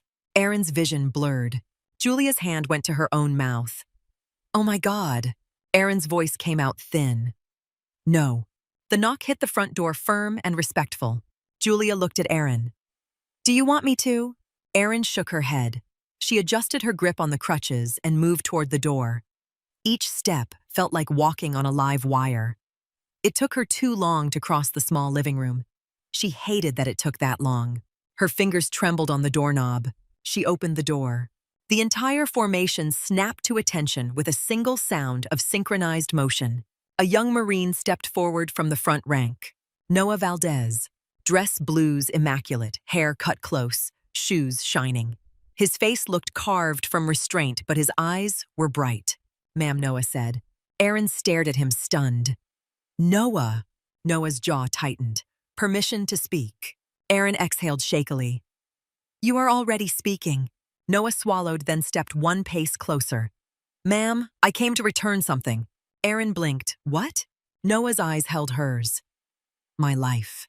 Erin's throat tightened. She shook her head slightly, not trusting herself. A woman stepped forward behind Noah, posture straight-bearing, unmistakable. Major Tessa Monroe. Her uniform was crisp, her gaze steady, her presence filling the porch without aggression. Major Monroe looked at Erin's crutches at the brace at the pale face, then met Erin's eyes. "Ms. Hart." Major Monroe said, voice carrying down the street, "You took a bullet for an active-duty Marine. You did not know." Erin's jaw clenched. "I told him to stay down." Major Monroe's mouth twitched, almost a smile. "He did." Major Monroe stepped forward one pace and raised her voice. "First Battalion present arms." Rifles rose in unison, metal and leather, moving as one. The sound hit Erin's chest like a physical force. Erin's eyes filled. She tried to straighten, tried to lift her chin, tried to make herself small enough to survive being seen. Major Monroe's gaze stayed on her. At ease, she added softer, aimed at Erin as much as the formation. "Before you fall over." A few Marines in the ranks smiled faintly, then returned to stillness. Major Monroe spoke again, voice clear and steady. "You may have taken off the uniform. You did not take off the oath." Erin's mouth tightened. "I am not in the Corps." Major Monroe's eyes did not waver. "You were in the diner." Silence settled over the street. Noah stepped forward again. His voice dropped and roughened. "Ma'am, I did not know how to be home. I did not know how to sit in a booth and eat pie and pretend my hands did not remember things." Erin's throat tightened. Noah continued, eyes shining. "Then you moved, and it reminded me what the word brother means." Erin swallowed. "Noah." Noah's jaw clenched. "I tried to push you off me," he admitted, voice breaking slightly. "I tried to be the shield. You would not let me." Erin's voice came out hoarse. "Because you were going to stand up." Noah nodded once, shame flickering across his face. "Yes, ma'am." Major Monroe stepped closer to the porch, her voice lowering, the neighbors could still hear. But it felt less like a proclamation and more like truth. "We do not abandon our own, Major," Monroe said. "Not on a battlefield. Not in a diner. Not in recovery." Erin stared at the formation, the lines of faces, the stillness, the discipline. She felt something in her chest that she had not allowed herself to feel in years. Belonging sharp enough to hurt. Julia stood behind Erin, hand hovering near Erin's shoulder like a guardrail. Major Monroe held out a small velvet box. Erin looked at it like it might be a trap. Noah's voice was quiet. "Please." Erin stared at Noah, then at Major Monroe. "What is that?" Major Monroe opened the box. Inside sat a challenge coin, polished heavy, engraved with an insignia Erin recognized, even if she pretended she didn't. "This is not a medal," Major Monroe said. "It is a reminder. You are not alone." Erin's fingers trembled as she reached out and took the coin. It felt heavy in her palm, real in a way words were not. Her eyes burned. "I don't want attention." Major Monroe nodded, understanding. "Then do not perform. Just receive." Erin swallowed hard. "Okay." Major Monroe stepped back one pace and raised her hand. The Marines snapped to a salute in perfect unison. Erin's body reacted before her mind. Her right hand lifted slightly, then stopped, because she was on crutches, because she was not wearing a uniform, because she had no idea where to put her hands when people honored her. She stood there, shaking, tears running down her face, and did not apologize for them. Noah lowered his salute and stepped closer, voice low so only Erin could hear. Renee is safe. Walt is safe. Nobody else got hurt. Erin exhaled shakily. Good. Noah hesitated. They caught the license plate from a traffic camera near the marina. The detective said they are close. Erin's jaw tightened. Major Monroe's gaze flicked to Erin. Detectives have your statement, she said calmly. They will need you again. Erin's eyes narrowed. For court. Major Monroe nodded once, yes. Erin looked down at the coin in her hand, then at the letter still tucked into her hoodie pocket inside the house, then back at the line of Marines standing in disciplined silence on a quiet suburban street. Julia's hand settled gently on Erin's shoulder. Come sit, she whispered.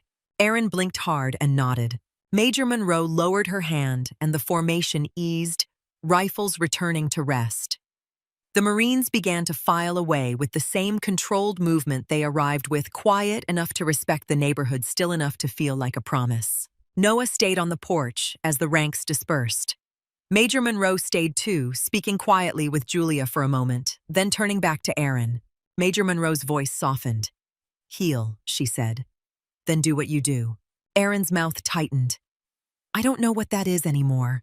Major Monroe looked at Erin's brace, then at Erin's eyes. Yes, you do. Major Monroe stepped off the porch and walked away, leaving Erin with the coin in her palm and the morning air in her lungs. Noah remained, hands at his sides, uncertain. Ma'am, he said. Erin looked at him. Go. Noah's face tightened. I don't want to. Erin's voice was quiet. Then sit. Noah blinked, then lowered himself onto the porch step, careful, respectful. Erin eased into the recliner just inside the doorway. Crutches leaning against the wall, leg elevated, pain humming under everything. Julia stood by the window and watched the last of the Marines disappear down the street, neighbors slowly returning inside, like they had witnessed something they would never fully explain. A few minutes later, a detective's business card appeared on the coffee table, left by Julia's hand. Erin stared at the name and number as if it were a summons. Noah's voice came softly from the porch step. They are going to ask you to tell it again. Erin's fingers curled around the coin. I know. Noah swallowed. If you want me there, I will be. Erin stared at the card, then at the quilt, then at the letter still tucked in her pocket paper, pressed warm against her ribs. She did not answer right away. Then she said, quiet and steady, You will tell the truth. Noah nodded once. Yes, ma'am. Erin looked down at her injured leg, felt the ache that would not leave quickly, and let the silence settle without fighting it. The house stayed quiet after the last dress blues disappeared down the street, but Erin could still feel the cadence in her ribs. She sat in the recliner, with her leg propped, the coin heavy in her palm, the detective's card staring up at her from the coffee table like a dare. Outside, neighbors returned to their routines in slow motion, as if normal life had to be relearned one breath at a time. Noah remained on the porch step, elbows on his knees, eyes on the sidewalk where the formation had been. He looked smaller in civilian silence than he did in uniform, like the structure had been holding him up. Julia set a glass of water within Erin's reach. Drink, she said. Erin took a slow sip. Her hands shook a little, then steadied. Did you give them my number? Julia did not pretend. They already had it. Erin stared at the card again.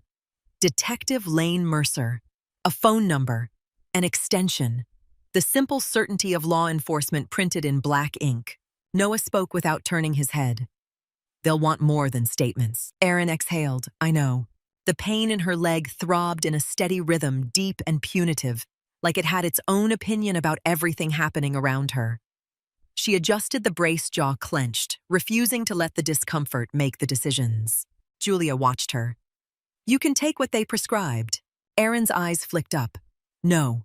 Julia's expression tightened. Erin. I said no, Erin replied, voice flat. Noah's gaze shifted toward them, cautious. Ma'am, you don't have to prove anything. Aaron looked at him. This is not about proving. Julia lowered her voice. Then what is it about?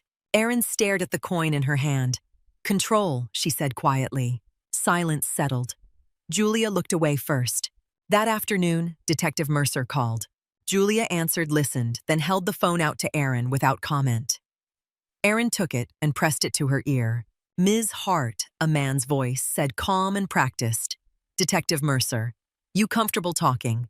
Aaron glanced at her leg, then at Noah on the porch. I'm talking. We got a traffic camera hit near the marina, Mercer said. Black sedan, partial plate. We're running it through everything we have. Aaron's gaze hardened. The leader moved like trained. There was a brief pause, as if Mercer was choosing how to respond. We heard that from multiple witnesses. One of the men spoke like he had military background. Aaron tightened her grip on the phone. He used the phrase muzzle discipline. Mercer exhaled softly. That narrows it. Aaron's voice stayed steady. You want me to come in? Not yet, Mercer said. We've got what we need for the moment. I'll keep you updated. And Ms. Hart. Yes. Mercer's voice lowered slightly. Thank you for staying alive. Aaron's jaw clenched. That was not the plan. Mercer did not push. Rest. Heal. We'll handle the rest.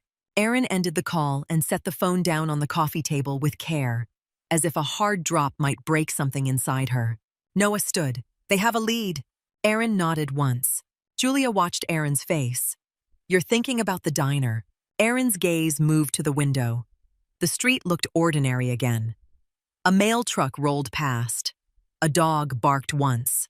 Somewhere a lawn sprinkler clicked. I'm thinking about the hands, Aaron said. Julia frowned. Hands. Aaron's voice stayed quiet. Trigger finger. Tremor. Eyes. The way the leader watched Noah's hip like it was a confession. Noah's shoulders tightened. I shouldn't have moved.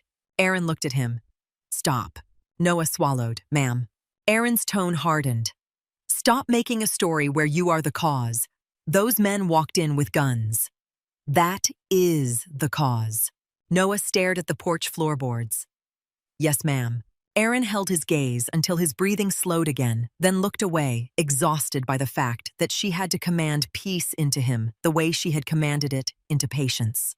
The first week at home became a routine of small humiliations and stubborn victories. A home health nurse arrived and checked Aaron's incision, asked about pain, asked about sleep. Aaron answered in clipped sentences and watched the nurse's hands the way she watched every hand now. The physical therapist came next, calm and relentless with a gentle voice that did not bargain. Sit, the therapist said. Aaron sat. Stand, the therapist said. Aaron stood and tasted bile. Weight shift, the therapist said. Aaron obeyed, sweat breaking across her hairline. Julia hovered close, ready to catch her. Aaron hated that almost as much as she hated the pain. Noah came by each afternoon, always bringing something he could pretend was casual, a new book, a coffee from Harborline, a bag of ice for swelling. Aaron tried to send him away every time. He stayed every time. One afternoon, Renee arrived with a paper bag and a look that had changed. It was still frightened around the edges, but there was something steadier under it now, like she had decided she was done being only a victim. I talked to the police again, Renee said. Aaron's eyes narrowed. Why? Renee sat on the edge of the couch without waiting for permission. Because it was my diner. Aaron's mouth tightened. And? Renee swallowed. I gave them the receipts. Credit card log. I remembered the leader's boots. They were tan. Scuffed on the outside. Brand logo. Like the ones my brother wore in the Marines. Aaron's gaze sharpened. You noticed that? Renee nodded, embarrassed. I didn't want to admit it, but yes. Noah looked up. That helps. Renee's eyes slid to Noah. I'm glad you're alive. Noah's throat worked. Thank you. Renee turned to Aaron. I put a sign up at the diner. Aaron frowned. What sign? Renee's voice went quiet. No weapons inside. No questions asked. Veterans eat free on Sundays, but only if they want it. I wrote it like that because I thought about what you said in the hospital, about people wanting to touch the war. Aaron stared at her a moment, then nodded once. That is better. Renee exhaled, relieved. Also, I made something. Aaron's eyes narrowed suspicious again. Renee pulled a laminated menu card out of her bag and slid it across the table. In neat type, it read, "The Heart Special. Grilled cheese fries, coffee." Aaron stared at it like it was a trap. Renee rushed to explain. "You don't have to eat it. It's just a name. People asked what they could do. I needed something that wasn't flowers." Aaron looked at the card, then at Renee's face. "Take my name off it." Renee's shoulders fell. Aaron's voice softened slightly. "Put it on the wall. Not the menu." Renee blinked. "Okay." Noah's mouth twitched. "That's a compromise." Aaron shot him a look. Noah lowered his gaze, respectful. 8 days after the diner, Detective Mercer called again. Aaron answered this time without Julia handing her the phone. "We got them," Mercer said. Aaron's stomach tightened. "Alive. All alive," Mercer replied. Highway pursuit ended with a crash into a utility pole outside Bay Point. One had a broken wrist. One had cuts. Nobody else hurt. Aaron exhaled slowly. Names. Mercer did not hesitate. Gareth Cole, Troy Haskins, Ryder Knox. Aaron closed her eyes. The names did not bring relief, not exactly.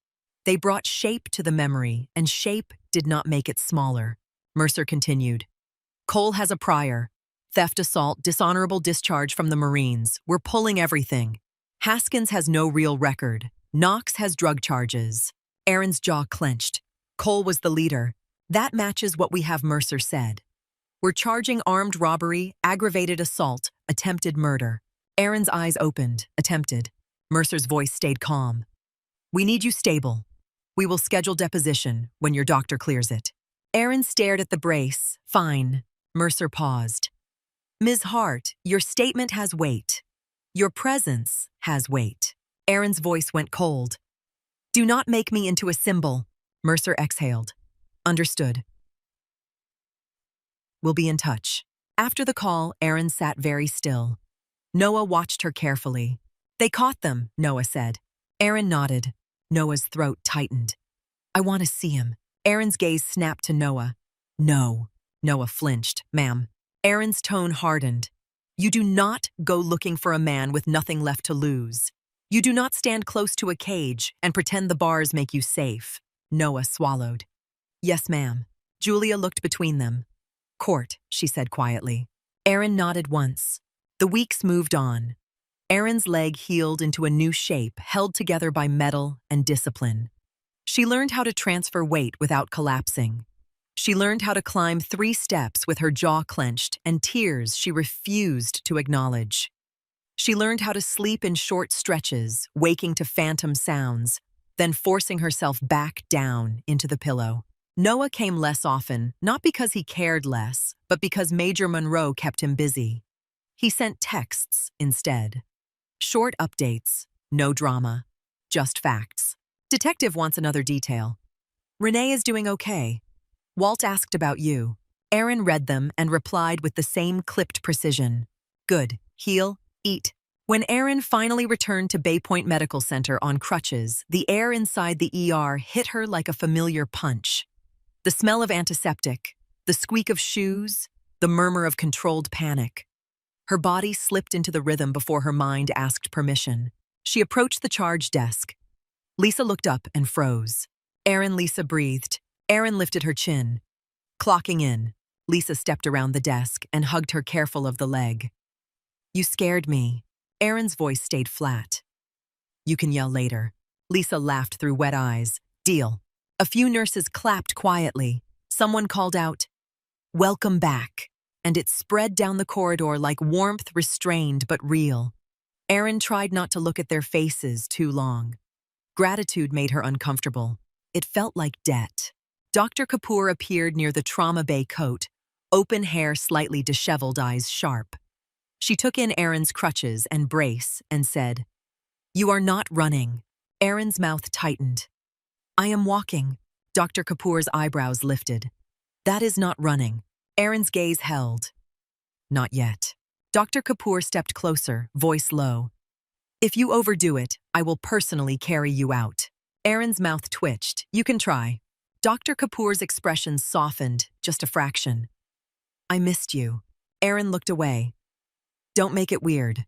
Dr. Kapoor smiled briefly and returned to work.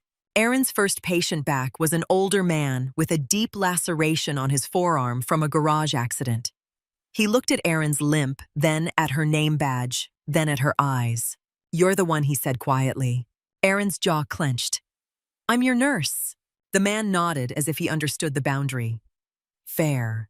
Aaron cleaned the wound, numbed it sutured with hands that did not shake.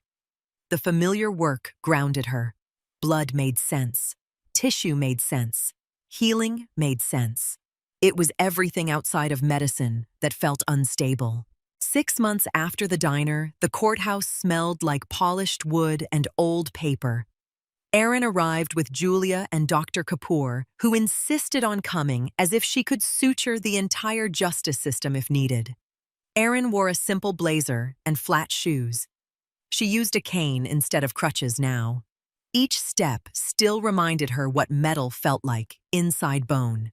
Noah waited at the entrance in dress uniform posture, straight jaw clenched eyed. Major Monroe stood a few feet behind him, eyes scanning the area with the calm vigilance of someone who trusted no crowd. Noah's gaze locked on Aaron. Ma'am. Aaron nodded once. You didn't have to wear that. Noah's voice stayed quiet. Yes, ma'am. Julia glanced at Noah, then at Aaron. He's going to shake out of his skin.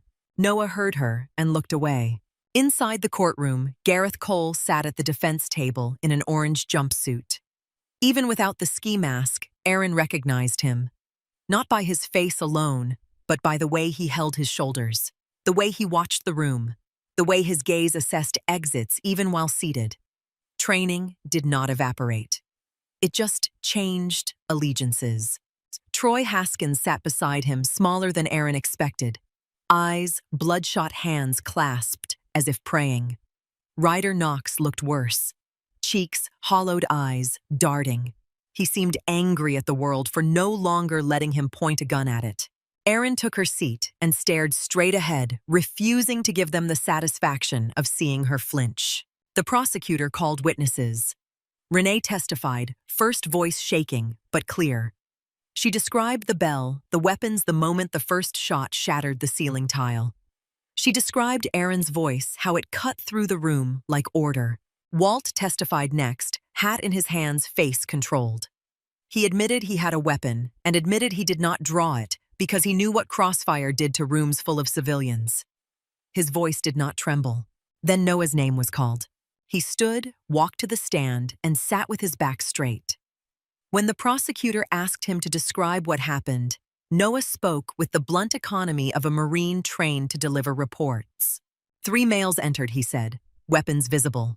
Leader controlled the room. Haskins fired a shot into the ceiling. Leader aimed at me. Ms. Hart yelled, "Get down," and covered me. She was shot in the left thigh. Teresa. The prosecutor nodded. Did you know Ms. Hart? Noah's gaze flicked to Aaron for a fraction of a second. No. The prosecutor's voice lowered. Did she hesitate? Noah swallowed. No. When Noah stepped down, Aaron's name was called. Aaron stood. The cane supported her weight, but she did not lean on it. She walked to the stand and sat hands folded in her lap, eyes forward. The oath felt familiar, heavy in a way that reminded her of other vows made long ago. The prosecutor approached. Ms. Hart, can you tell the court what you observed? Aaron took a breath. Her voice came out steady. The leader moved like trained. He tracked threat vectors. He noticed the corporal's hand movement and aligned on him. The prosecutor nodded. Why did you move? Aaron's gaze stayed forward because he was about to die. A murmur rippled through the room. The judge called for quiet. The prosecutor's voice remained calm. Did you consider your own safety? Aaron did not pause, no. The defense attorney rose slowly, buttoning his jacket. He approached like he believed he could turn language into smoke. Ms. Hart, he said gently. You were a former military medic. Aaron stared at him. Yes.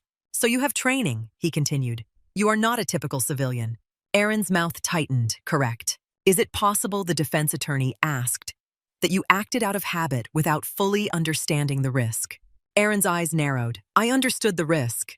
The defense attorney smiled faintly. And yet you threw yourself onto another person. That seems extreme. Aaron's voice remained flat. It was effective. A few people in the gallery made quiet sounds. The judge called for quiet again. The defense attorney tried another angle. Ms. Hart, were you trying to be a hero? Aaron looked at him for a long moment. I was trying to stop a rifle round from entering a human chest. The defense attorney's smile faltered. You speak clinically. Aaron's gaze did not waver. I am a nurse. The defense attorney stepped back, regrouping. You admit the corporal's movement could have been interpreted as a threat. Aaron's jaw clenched. His movement was fear, not a threat. The defense attorney tilted his head. The defendant had reason to believe he was in danger. Aaron's voice sharpened slightly. The defendant walked in with a rifle. The defense attorney opened his mouth, then closed it. Aaron felt the judge's gaze on her steady and evaluative. She kept her posture still. She had been under scrutiny before, in war zones, in hospitals, in rooms where someone's life depended on whether you looked like you belonged. The judge thanked her. Aaron stepped down and returned to her seat, cane tapping once on the floor in a sound that felt too loud. Sentencing came later that afternoon. The judge spoke with controlled gravity. You brought lethal violence into a public space. You aimed weapons at civilians. You fired. You caused catastrophic injury. Gareth Cole's eyes stayed forward. Troy Haskins stared down. Ryder Knox shifted in his seat, restless. The sentences fell one by one, heavy. Final. Years measured in numbers that did not restore what had been broken. Then Gareth Cole stood and asked permission to speak. The courtroom stilled. Aaron felt her leg throb as if it remembered him. The judge looked at Aaron. Ms. Hart, do you wish to hear this? Aaron inhaled slowly, then nodded once. Yes. Gareth turned to face the room. His voice was lower than Aaron expected. Not theatrical, not pleading, just tired. Your Honor. Gareth said I was a Marine. I got kicked out. I did things I can't take back. When I saw her cover him, I remembered what I used to be. I did not shoot again. I could have. I did not. A murmur moved through the gallery like a breeze. Gareth's eyes flicked to Aaron. I'm not asking forgiveness. I just wanted you to know it made me feel ashamed. Aaron's fingers tightened around her cane. The judge looked at Aaron again. Ms. Hart. Aaron stood slowly. Pain flared, then settled. She met Gareth's gaze and spoke without raising her voice. You do not get relief from me, Aaron said. You get your sentence. You get time. You get a choice each day about what kind of man sits in that cell. Gareth swallowed. Yes, ma'am. Aaron held his gaze another beat, then sat. Outside the courthouse, reporters waited. Microphones extended like weapons. Questions shouted. Aaron kept her eyes forward and did not stop walking. Julia's hand stayed firm on her elbow. Noah and Major Monroe created a quiet corridor without touching anyone, just presence and posture, and the unspoken message that boundaries were not negotiable. Back at Julia's house that evening, Aaron sat in the recliner and stared at the folded letter in her pocket. She did not read it. She just touched it like checking a pulse. Noah stood near the doorway, uncomfortable in the quiet. Aaron looked up. You are thinking again. Noah's throat worked. He said he didn't shoot again because he remembered. Aaron's gaze sharpened. He did not shoot again because he chose not to. Noah nodded. Yes, ma'am. Aaron studied him. Do you want to stay in? Noah blinked. Stay in the Corps. Aaron nodded once. Noah's jaw clenched. I don't know. Aaron leaned back, careful with her leg. Then stop deciding tonight. Noah exhaled slowly. Yes, ma'am. It started smaller than people later claimed. Not a foundation, not a program, just a room at a community center and a box of medical supplies Aaron bought herself because she could not stand the idea of civilians bleeding out while waiting for someone else to arrive. The first class had 30 people, parents, college kids, a cashier from a gas station off the highway, a teacher with tired eyes, a retired firefighter. Aaron stood at the front with a whiteboard and a trauma kit on a folding table. Noah stood to her right, arms relaxed, eyes scanning the room in a way that made some people nervous and some people feel safe. Aaron spoke with the same calm she used in the ER. Sit upright, she said, and the room obeyed without knowing why. A man in the front row raised his hand. Are you the nurse from the diner? Erin's eyes narrowed. You are here to learn. The man swallowed. Yes, ma'am. Erin nodded once and opened the kit. She pulled out a tourniquet and held it up. This is not decoration, she said.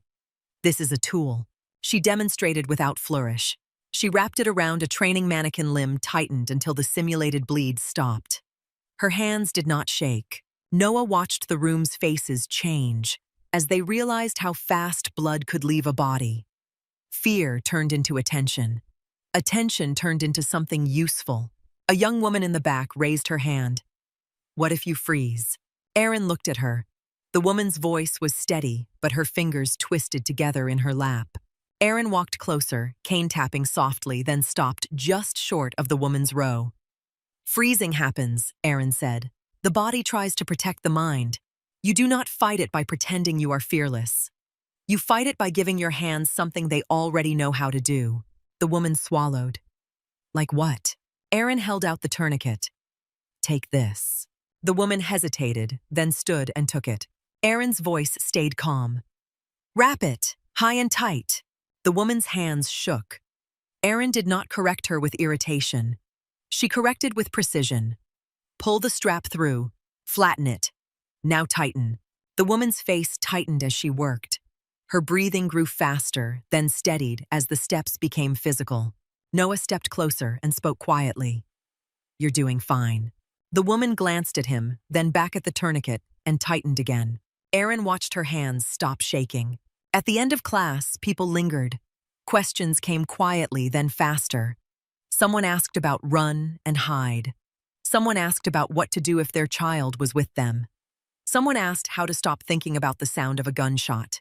Erin answered what she could with the honesty of someone who did not sell comfort she could not guarantee. After the room emptied, Noah began packing the kit. Erin watched him. You came back, she said. Noah nodded. Yes, ma'am. Erin's gaze held on him. You could have avoided all this. Noah's hands paused on the zipper. I don't want to. Erin studied him for a long beat. Then you work, she said. You do it right. Noah's jaw clenched, not from fear this time, but from purpose. Yes, ma'am. Months passed. The class filled again and again. Some people came twice. Some brought friends. Renee sent a few of her regulars. Walt showed up one Saturday and sat in the back, arms folded, watching Erin's cane and her steady hands with an expression that looked like peace. One evening, Renee met Erin at Harborline Diner after class. The diner had been repainted. The ceiling tile was new. The booth Erin had sat in was the same vinyl cracked in the same places. Renee poured coffee and set it down gently. I put the plaque up, she said. Erin looked toward the wall near the window. A small brass plaque hung there, simple and clean. In this place, Erin Hart acted without hesitation. Erin stared at it a long moment. Renee's voice softened. I didn't put hero. Erin exhaled slowly. Thank you. Noah slid into the opposite side of the booth. He wore a plain shirt. No uniform. His posture still looked like the core lived in his bones, but there was less tension in it now. Renee looked between them. You two want pie? Erin's mouth tightened. No. Renee raised an eyebrow. Yes. Erin stared at Renee, then sighed. Fine. Renee smiled and walked away. Noah watched Erin's leg as she adjusted it under the table. Does it hurt? Erin's gaze stayed on the coffee. Yes. Noah swallowed. All the time. Erin glanced up. Enough. Noah's jaw clenched. You don't talk about it. Erin's eyes narrowed. Because it does not help. Noah's voice lowered. It helps me to hear you say it. Erin held his gaze, then looked away. It hurts when it rains. Noah nodded slowly, as if storing the information carefully. Okay. Renee returned with pie and set it down. Eat, she said, echoing her own rule. Erin took a bite. This time, she tasted it. Noah watched her for a moment, then spoke quietly. Major Monroe asked me again about re-enlisting. Erin's eyes flicked up.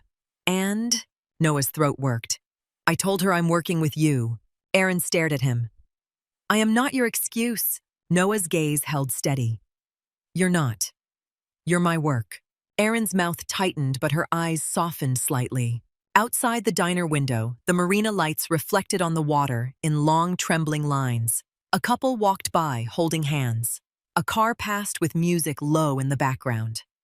Ordinary life moved around them, indifferent, intact. Erin touched the coin in her pocket, then the folded letter, both familiar weights. Noah's voice came quiet again. "Do you regret it?" Erin did not answer immediately. She stared at her coffee, then at the plaque on the wall, then at Renee moving between tables with steady hands. Finally, Erin said no. Noah's shoulders loosened a fraction, as if the word gave him permission to breathe. Renee set a fresh mug down without being asked. Erin wrapped her hands around it, feeling the warmth seep into her fingers. She sat with the pain, with the metal in her bone, with the memory that would never fully leave. And she stayed.